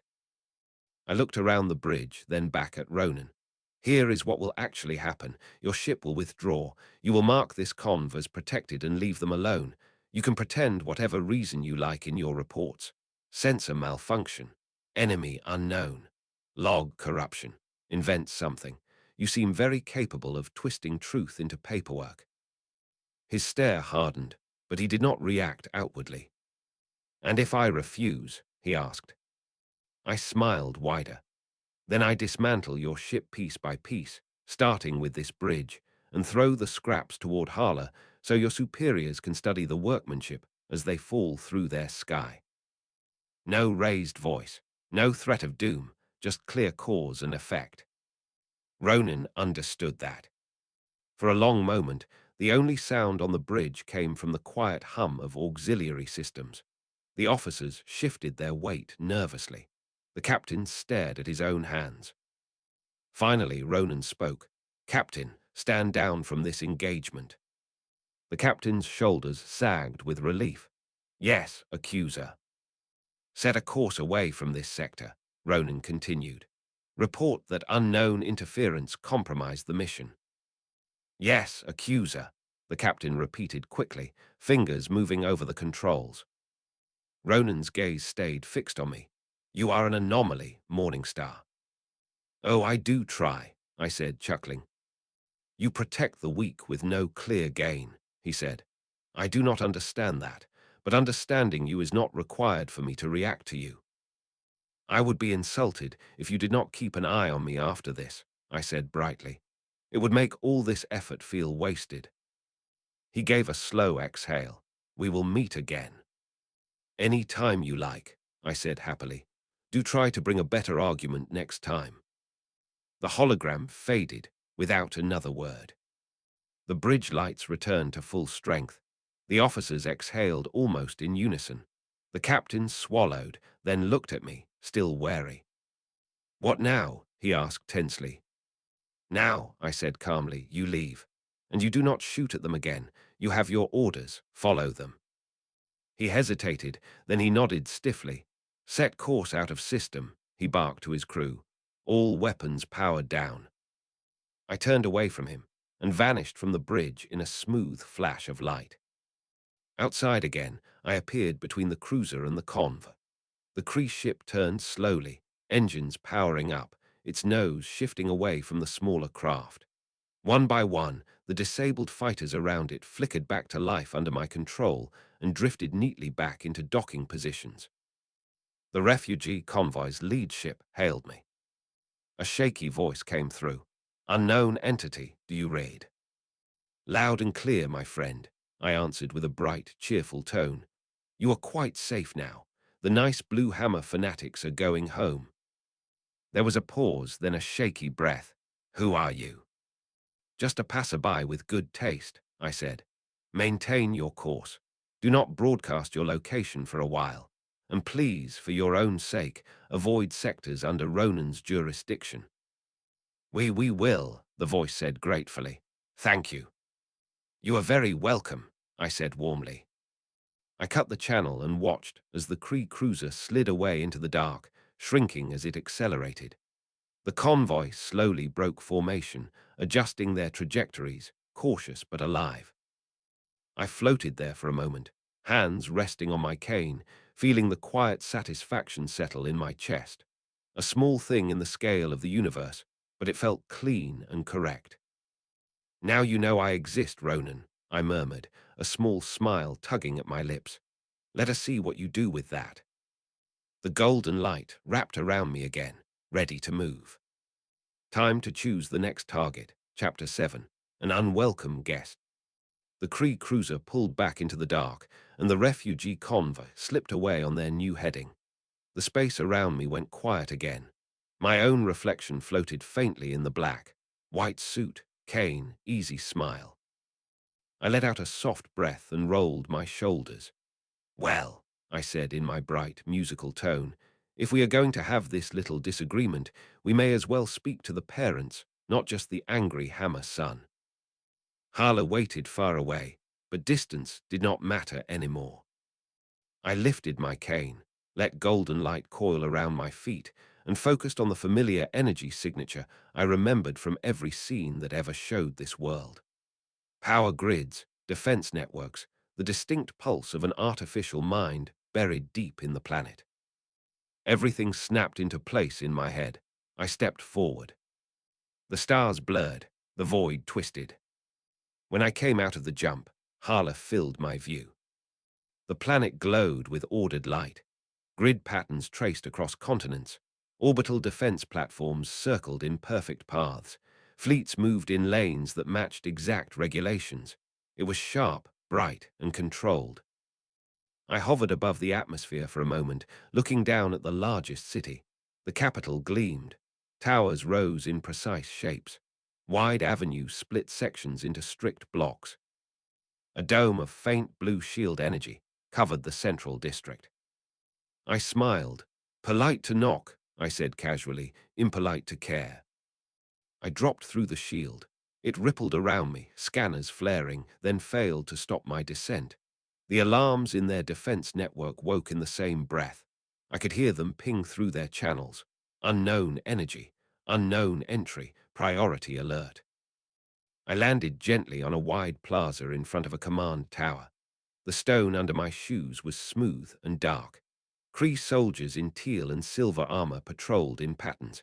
They stopped at once when they saw me, hands going straight to their rifles. I straightened my lapels and gave them a pleasant nod. Good afternoon, gentlemen. They stared. One of them snapped something in Kree, then switched to a standard tongue. Identify yourself. Lucifer Morningstar, I replied happily. Here to discuss your habit of shooting at people with no guns. Down on the ground, another shouted. Hands behind your head. I looked down at my outfit, then at his face. My dear boy, this suit does not kneel for anyone. He fired. The energy bolt hit my chest dead center. The impact flared bright and left nothing but a faint, warm tingle. The soldier's eyes widened. I smiled, reached up, and brushed away an invisible speck of dust. That tickled. Around me, a dozen more rifles charged. I lifted my cane slightly and tapped the stone once. A thin circle of golden light flashed out in a ring. Every rifle in range came apart in their hands. Barrels separated from stocks, power cells popped loose, triggers dropped. Parts clattered to the plaza. They stared at their useless weapons, then at me. Now that we have finished the reflex shooting, I said with a light chuckle, take me to your highest authority, or at least someone who can read a full report. One of them spoke urgently into his wristcom. There was a rapid back and forth. A moment later, the doors to the command tower opened with a sharp hiss. An officer stepped out. His uniform was a darker shade, marked with rank strips along the collar. His face was stern, and his eyes were cold and practical. He looked me over carefully. You are the entity that interfered with Accuser Ronan's operation. I do get around, I said cheerfully. Yes, that would be me. You stand on Hala without permission, he replied. You breach our planetary defenses. You dismantle our weapons. Why should we tolerate your presence? Because I am being very polite, I said pleasantly, and because I am giving you a chance to adjust your aim before you waste more resources. He frowned. Explain yourself. I stepped forward, cane swinging lightly at my side. The soldiers moved aside cautiously, watching every step I took. I told your accuser this already, I said. You are free to fight wars with other militaries. You are free to hate Skrulls, Xandarians, or whatever target is fashionable this century. But when you turn your guns on unarmed refugees and simple transport ships, that is when I decide to step in. The officer's brows drew together. You expect the Kree to bow to an outsider's moral whim. I laughed, the sound bright and smooth. Oh no, I expect you to realize a simple point. Every time you try to erase people who cannot fight back, I will get in the way. That is not a request. That is me informing you of what will happen. He stared at me, then gestured sharply. Containment field. A ring of emitters rose from the edges of the plaza. Blue energy surged between them, forming a dome around me. The field crackled and thickened, layered defensive grids activating in sequence. Inside, the air felt a little warmer. I looked around at the shimmering wall, then back at him. "Do you feel better now?" I asked lightly. He keyed a control on his bracer. Full power. The field flared brighter. I reached out and pressed my palm against it. The energy boiled around my fingers. For a moment I let it push, measuring the force. It was well designed, calibrated to hold a mid-level superhuman or a Skrull shapeshifter. It did nothing to me. I pushed outward gently. The dome shattered like thin glass hit from the inside. The emitters sparked and blew apart, pieces of metal skidding across the plaza. The sudden silence that followed was clear. The officer's jaw tightened. "I would like to skip the cycle where you test 10 different cages," I said calmly. "I can break them. You have already seen this in your logs." He studied me for a few seconds more, then he straightened and lifted his chin. "Very well. You wish to speak to our highest authority. You will do so." He turned and walked back toward the command tower doors. They opened smoothly for him. He glanced over his shoulder. "Follow, or be treated as hostile." I smiled, entirely at ease. That is more like it. I walked behind him into the tower. The interior was sharp and clean. White and grey panels, glowing lines along the floor, consoles arranged in organized grids. Kree officers moved through the hallways with strict purpose. They noticed me immediately. Some stopped and stared. Others pretended to ignore me while stealing glances. We took a lift capsule up. The soft hum carried us upward. I watched the city slide into view through a narrow vertical window. Neat rows of buildings, traffic lanes, patrol drones, everything in straight lines. "You built a very tidy world," I said conversationally. The officer did not respond. His jaw remained set. At the top level, the doors opened into a large circular room. The walls were lined with data displays, showing star maps, fleet deployments, energy readings. In the middle of the room sat a raised platform with a recessed bowl filled with pale liquid. The officer stopped at the edge and gestured. "Step into the interface chamber. The Supreme Intelligence will address you." I tilted my head. Going straight to the top. How efficient. He said nothing. His eyes stayed on me, wary and calculating. I stepped into the center. The platform lights rose. The world around me changed in an instant. The command room faded. Instead, I stood in a wide, empty plane of light. No walls, no ceiling, only a neutral white expanse. A soft presence moved through the space. It wrapped around me in a slow, careful way, reading every wavelength I carried. Then a figure appeared in front of me. The Supreme Intelligence did not show itself as a floating giant in this moment. It chose a simpler form. A Kree woman with composed features and calm eyes, dressed in ceremonial robes. Its voice came through her mouth, layered and smooth. "You are not Kree," it said. "You are not Skrull. You are not any known species in our records." I smiled. "I do enjoy being unique. Lucifer Morningstar at your service." "Your energy signature exceeds any standard measure," it continued. "Your entry into our capital cannot be blocked. Your interference with our warship was efficient. You have the ability to alter the balance of our conflicts." "You noticed," I said cheerfully. "How observant." It watched me without a blink. "You threaten the execution of Kree operational doctrine, yet you do not demand capitulation, conquest, or tribute. You demand a limitation on targets. You refuse the destruction of unarmed ships." "Correct," I said. "Kill soldiers, fight fleets, blow up fortresses. I will not interfere. Slaughter refugee convoys, wipe out camps of civilians, and I will appear. Again and again. It will cost you ships, men, and resources every time. You are good at math. You can calculate when this becomes inefficient. You position yourself as an external correction," it said. "Independent, unbound, motivated by self-defined rules." "Yes," I said lightly. "I am not here to rule you. I have no interest in your thrones, your laws, or your little blue politics. I am here for one rule only. It considered that. The air in the space shifted faintly, a sign of internal processing. An entity with your power and independence presents an unstable factor in all long-term projections, it said. You could be removed as a threat now. I could direct the full force of Kree science and weaponry to this task. You could try, I said pleasantly. Silence stretched for a few seconds. You do not bluff, it said at last. Your displays confirm your claims. I prefer to be honest, I replied. Another pause. Very well. I will consider you as an environmental condition, not an enemy, not an ally, a rule of the universe. That is a very tidy phrase, I said, amused. You state that you will intervene in specific circumstances, it said. I will add this condition to all fleet projections. Any operation that includes the elimination of unarmed refugees will carry a new calculated risk. Which is me, I said. Yes, it answered. Lucifer Morningstar. External anomaly. High threat interference factor. Probability of intervention rises with target helplessness.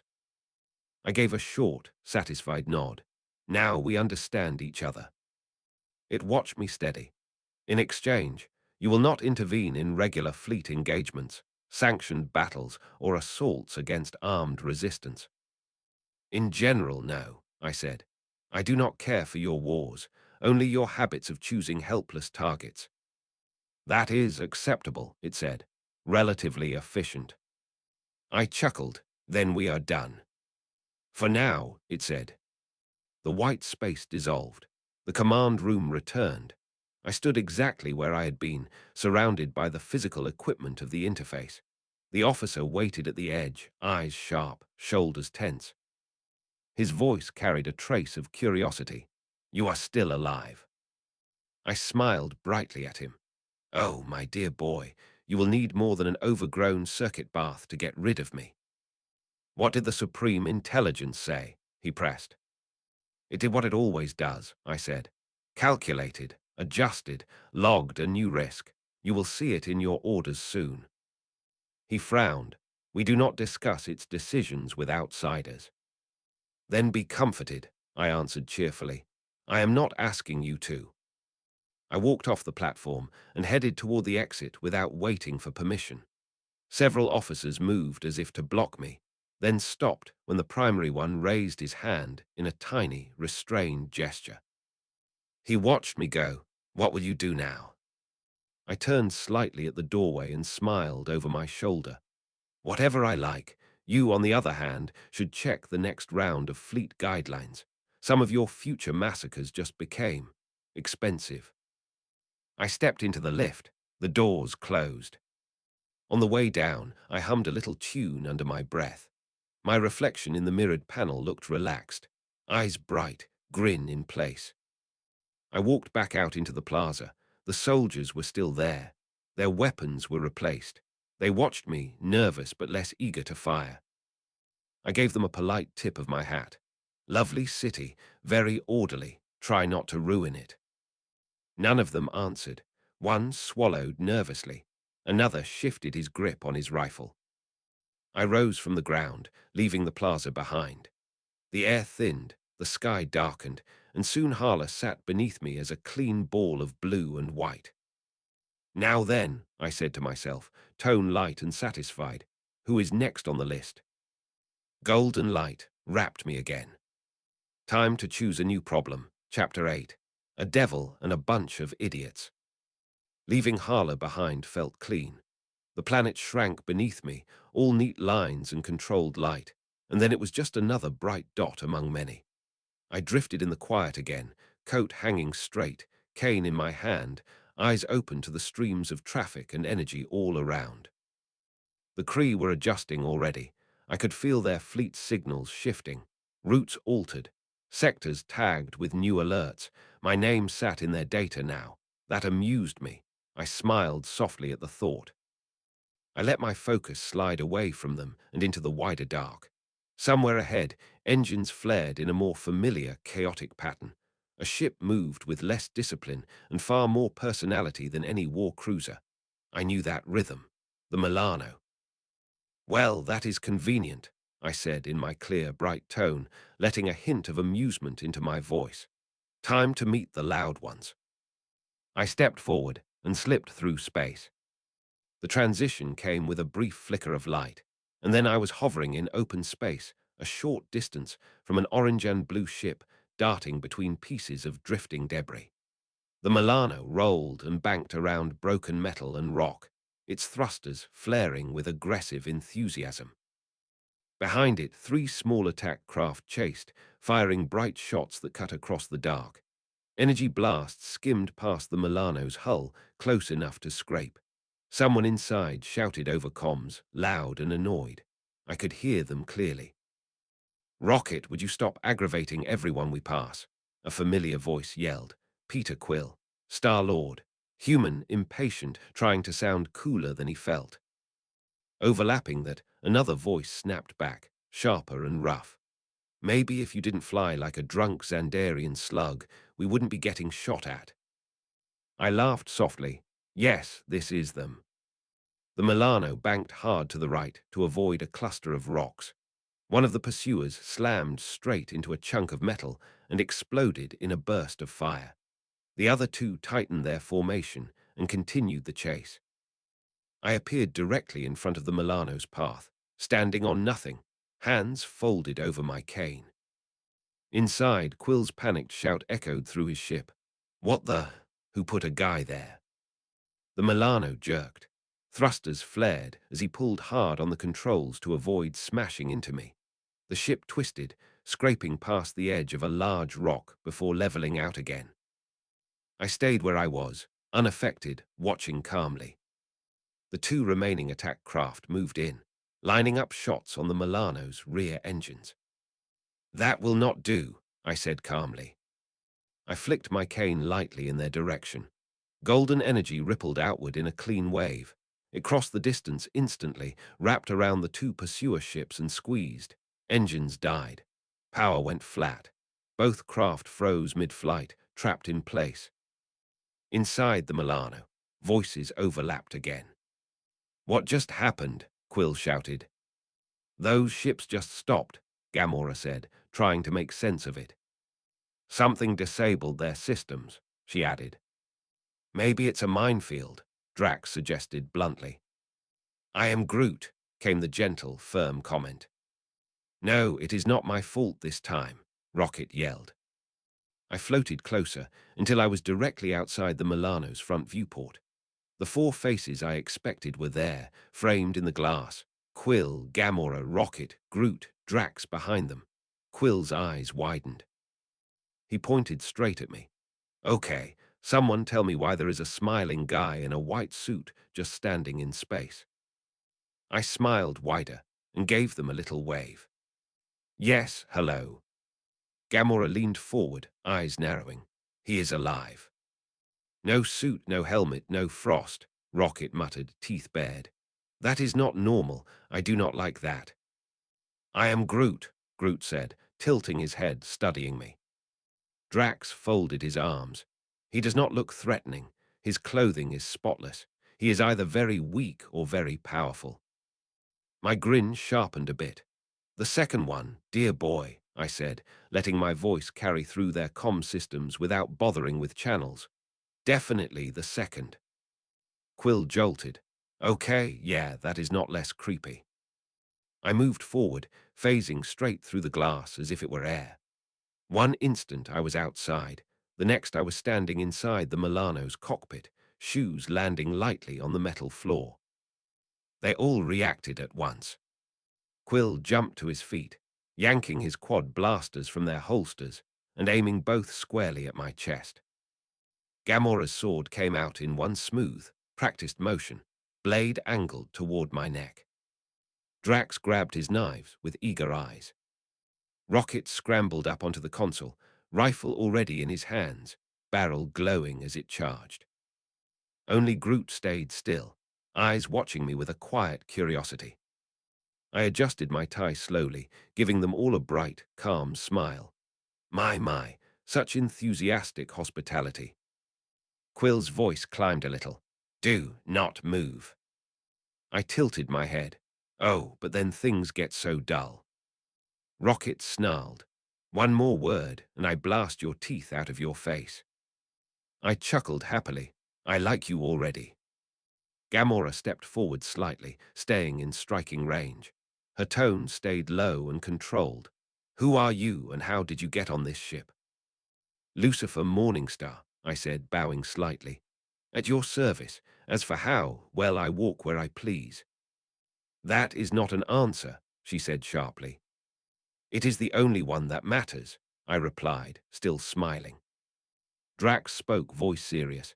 He has no fear, I respect that. Quill glanced at him sharply. Please do not respect the guy who just teleported into my ship, Drax. I spread my hands in a small, open gesture. Before you all start firing in this very cramped room, perhaps you would like to know that I just stopped those charming attack craft behind you from turning your engines into a glowing hole. Rocket's eyes narrowed. You did that. Prove it, magic clown. I shrugged. By all means, look. I snapped my fingers. A small transparent projection appeared in the air next to me, showing a view from outside. The two pursuer ships floated nearby, frozen in place, engines dead, weapon systems completely dark. Quill's aim wavered just a bit. Okay, that is weird. Useful, but weird.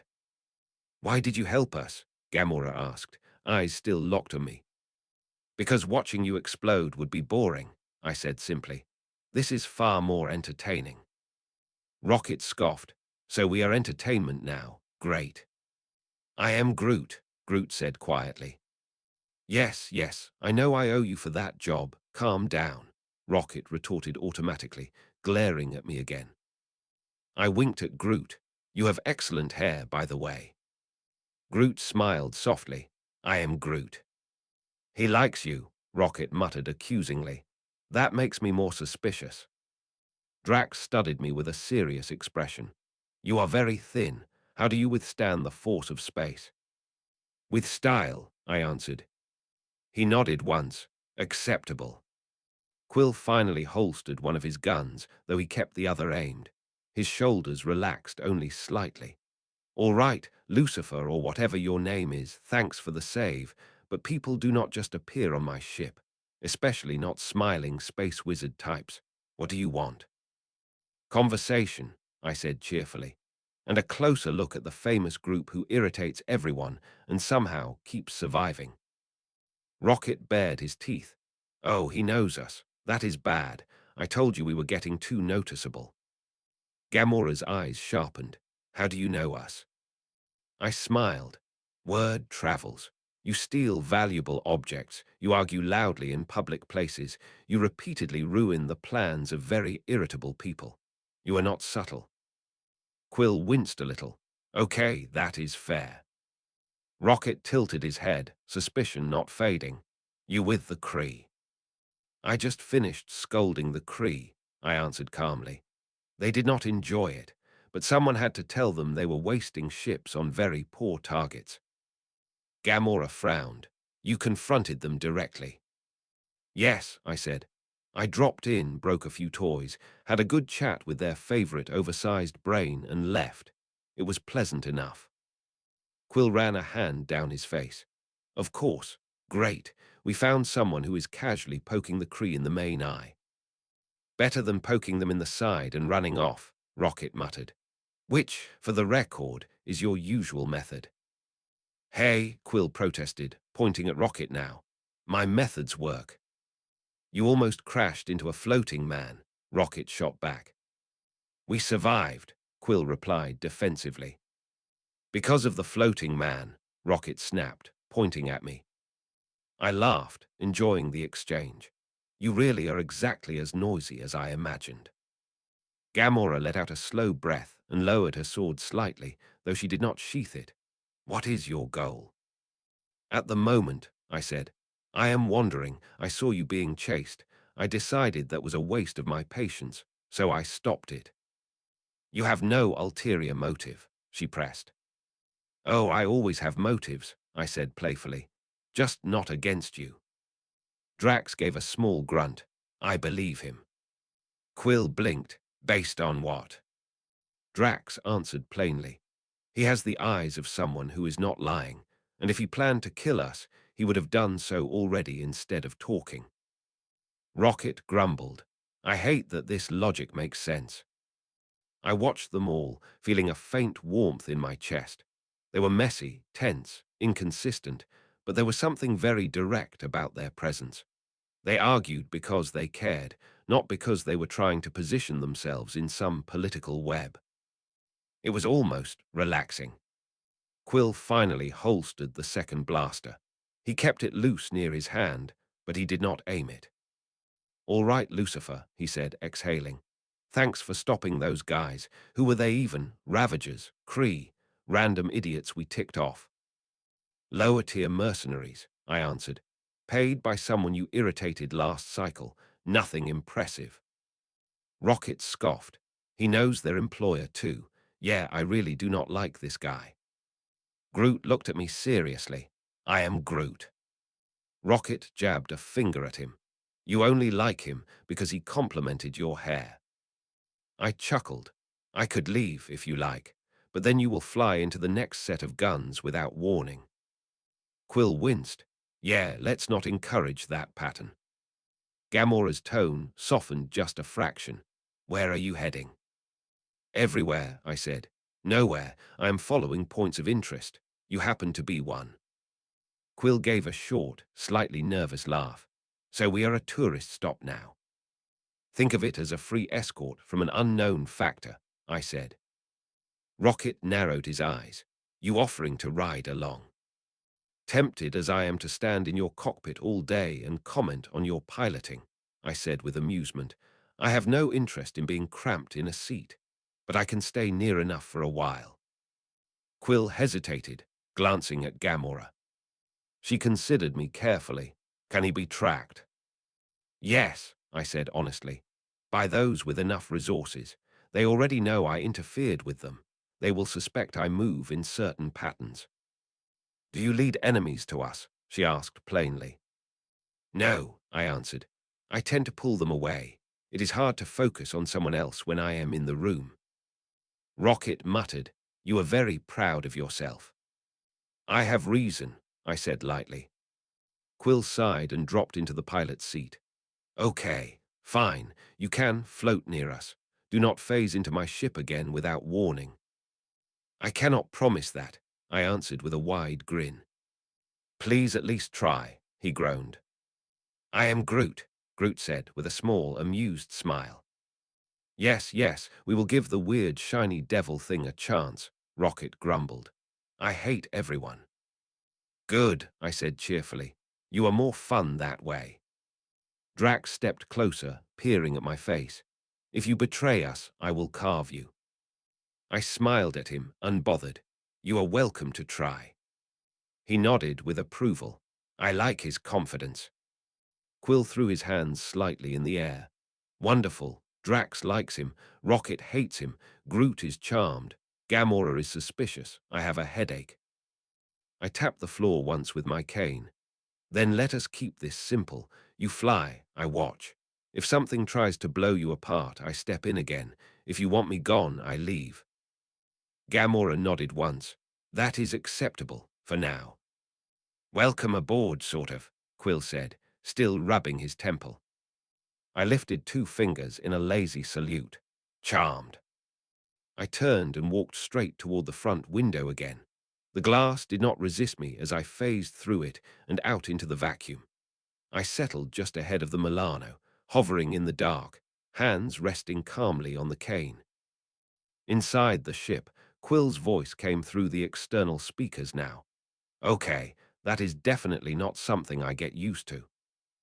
Gamora answered, Keep flying. We can watch him as much as he watches us. Rocket added, If he does anything weird, I am blasting him anyway.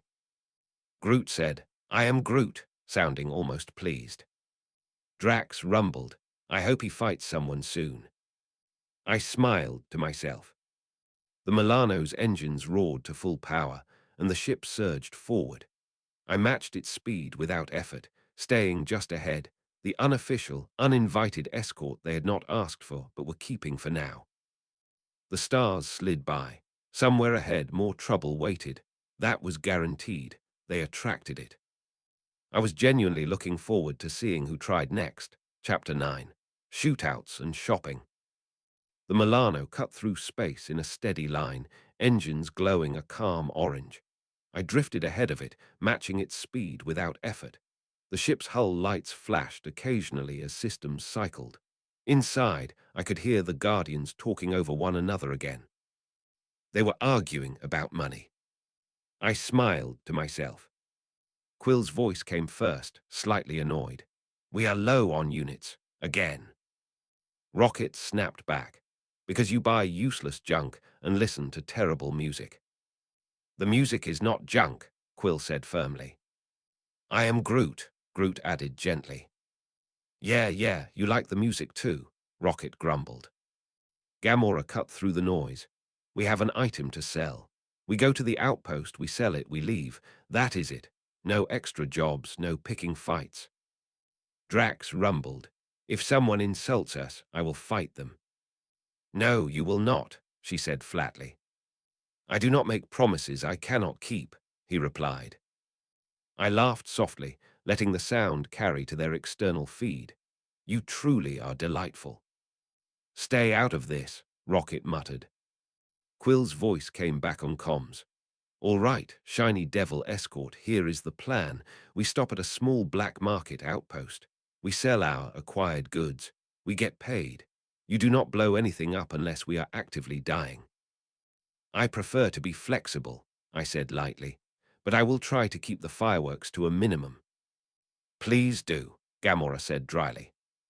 The outpost came into view minutes later. It was a rough-built station anchored to a chunk of rock, assembled from mismatched modules and old ship hulls welded together. Docking arms stretched out like crooked branches. Lights flickered in uneven rows. I looked at it with a small, amused smile. Charming. It looks like it was built by drunk scavengers with access to a junkyard. "Pretty accurate," Rocket answered, "but they pay." The Milano eased toward a dock. Clamps locked onto the hull. Internal systems shifted to docking mode. I phased out of space and onto the dock ahead of them, shoes touching down on the scarred metal. The air here smelled sharp and stale, recycled too many times, a mix of sweat, oil, food, and smoke. The dock crew barely glanced at me as they moved cargo around, assuming I was just another visitor. The Milano's ramp lowered with a hiss. Quill walked out first, jacket half-zipped, hands at his sides in an attempt at relaxed confidence. Gamora followed, calm and vigilant, eyes scanning the area. Rocket walked with a limp that was more attitude than injury, holding a datapad. Groot strode quietly, tall and solid. Drax came last, shoulders broad and ready. Quill spotted me near the end of the ramp. "You made it." "Of course," I said cheerfully. "I would not miss your financial disaster." "We are not a financial disaster," he protested.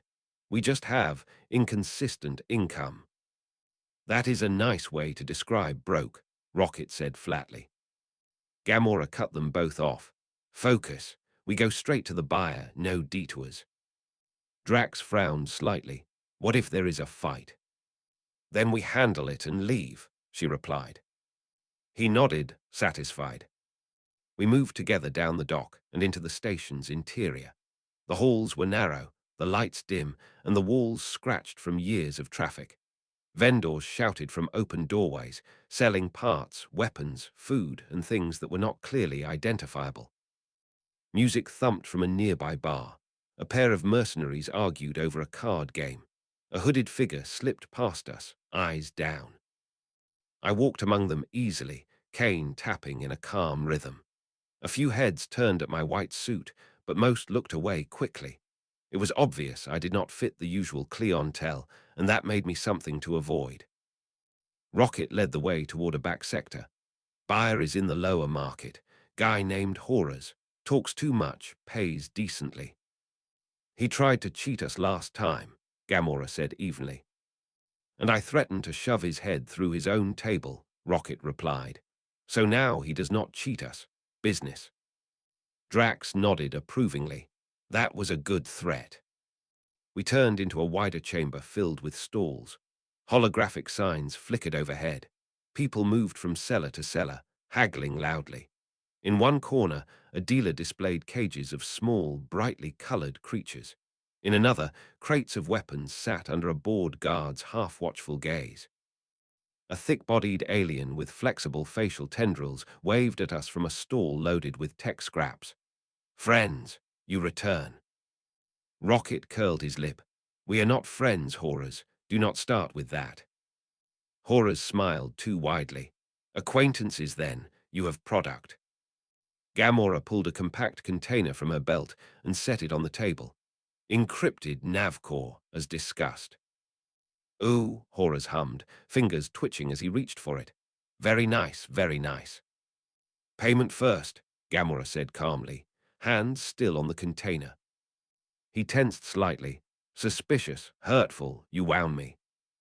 Rocket glared. If I wanted to wound you, you would be screaming, Fluffy. Horrors grumbled, then pulled out his own device. Fine, fine. Half now, half when I check it. Gamora kept eyes on his hands. Full now.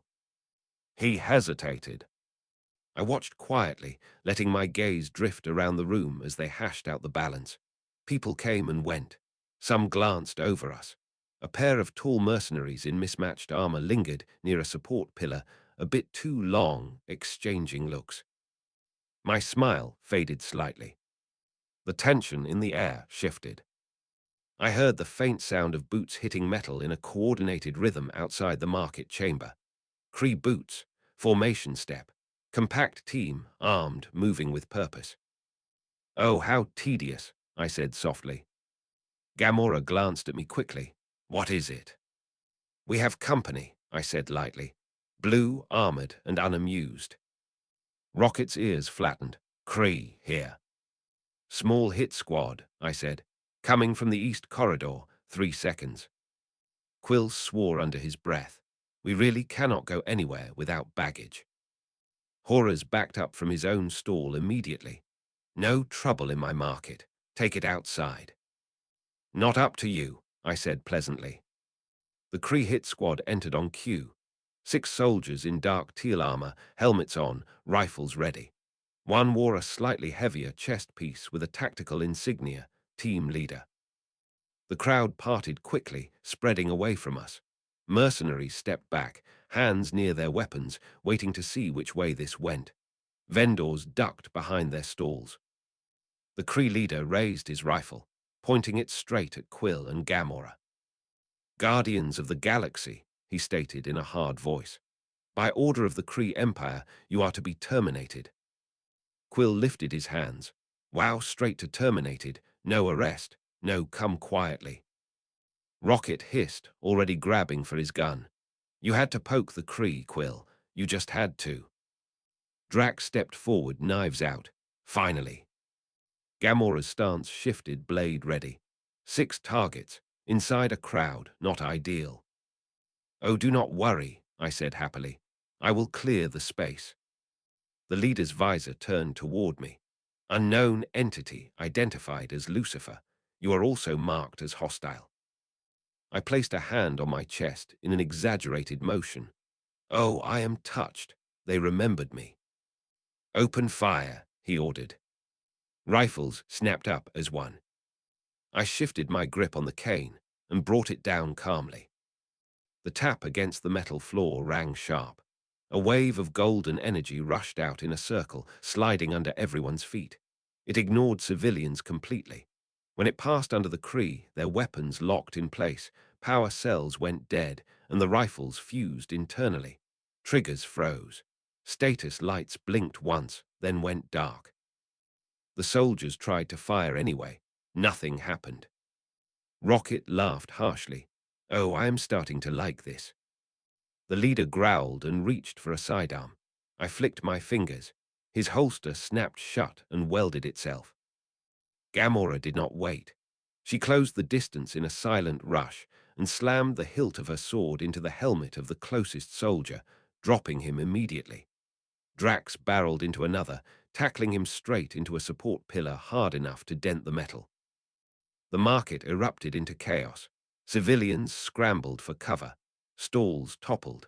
A few opportunists reached for weapons, trying to decide if they wanted to join in or wait. The Kree recovered quickly. Training kicked in. Two went for melee, retractable batons popping out. Another swung at Groot. Groot caught the weapon in his hands and squeezed until it snapped, then backhanded the soldier across the room. "I am Groot," he said firmly. Rocket fired his rifle at one of the Kree who tried to flank Gamora.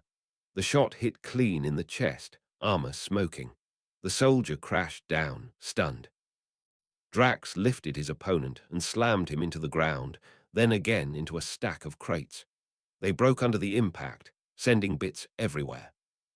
The leader, still focused, tried to fall back toward the exit to regroup. I stepped into his path, smiling, going somewhere.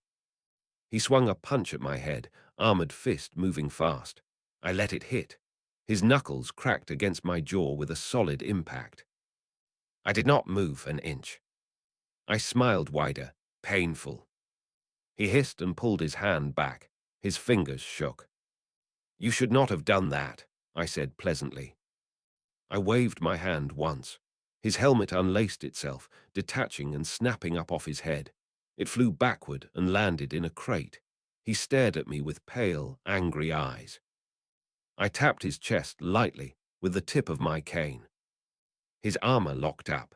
The servos froze. He suddenly could not move his arms or legs.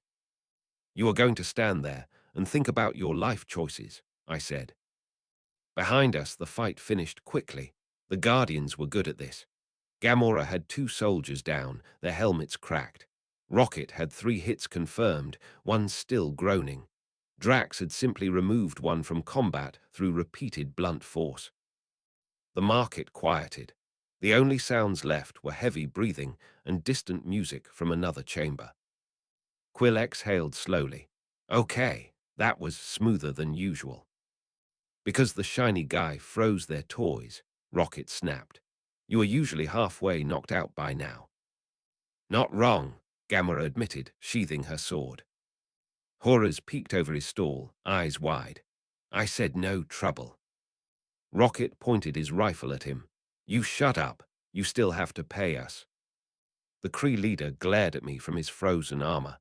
"This is not the end. You have made yourself." I raised a hand. Yes, yes, a target, a problem. You will remember, do be quiet. Adults are working." He snapped his mouth shut in pure frustration. Quill holstered his blasters and looked around. "Anyone else feel like we really should not stay here?" "Correct," Gamora said immediately. "We have drawn too much attention." As if to prove her point, a new sound cut through the air. A repeating ping from multiple devices. Several people in the room checked their pads and looked up with sudden interest. Bounty alerts. I saw the change in their faces. Greed, focus, recognition. Rocket swore loudly. "Oh, come on." A large, scarred alien at the far side of the room grinned slowly, eyes on Quill. "Guardians of the Galaxy. Big price today." Another mercenary checked his pad and smiled nastily. An extra bonus for the white-suited one. Gamora's grip tightened on her sword again. "We have a bounty on us here." Drax brightened. "More enemies to kill."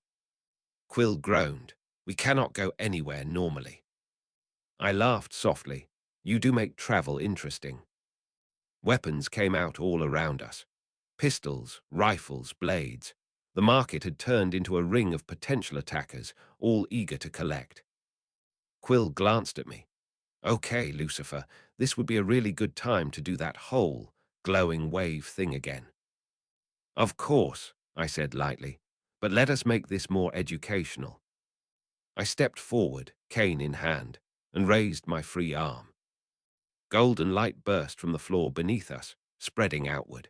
It formed a clean circle, separating us from the crowd by a few meters. Anyone who tried to step inside met a firm, invisible wall. The mercenaries raised their weapons. Shots fired. Bolts of energy slammed into the barrier and dispersed, leaving us untouched. Rocket laughed loudly now. Okay, I like this a lot. Gamora relaxed half a centimeter. This buys us time. It does more than that, I said. I snapped my fingers. One by one, the weapons aimed at us twisted in their owners' hands. Barrels bent to point away. Power cells dropped out and rolled across the floor. One unfortunate Merc's gun simply crumpled into a ball of useless metal. Shouts of anger and surprise filled the air. You are making a lot of people angry today, Quill commented.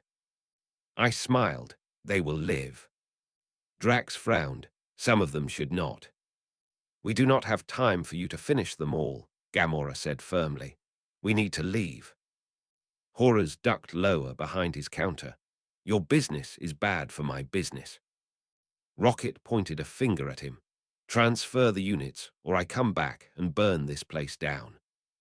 Horrors shuddered, scrambled for his pad, and executed a frantic transfer. Gamora's wrist device pinged the confirmation. Done, she said quickly. We have our payment. Good, I said pleasantly. Then let us go. I expanded the protective barrier outward, pushing the crowd back. They stumbled away, cursing. A few tried to push against the invisible wall and failed. We walked through the center of the market, completely unharmed, while dozens of frustrated mercenaries watched. The Kree team leader still stood immobile in his locked armor, teeth clenched. Rocket grinned up at him as we passed. Tell Ronan we are still alive, will you? The leader glared. He will know. Oh, I am counting on it, I said cheerfully. Once we were clear of the stalls, I dropped the barrier. The energy faded. Shouts rose behind us as people scrambled to sort out the mess. We moved quickly through the halls, back toward the dock. Quill shook his head. That was insane. You say that like it is unusual for you, I answered. He opened his mouth, thought about it, then shut it again. Fair. Groot walked calmly, branches brushing the ceiling lightly. I am Groot. Yes, it went better than most of our deals, Rocket said. We did not even get arrested.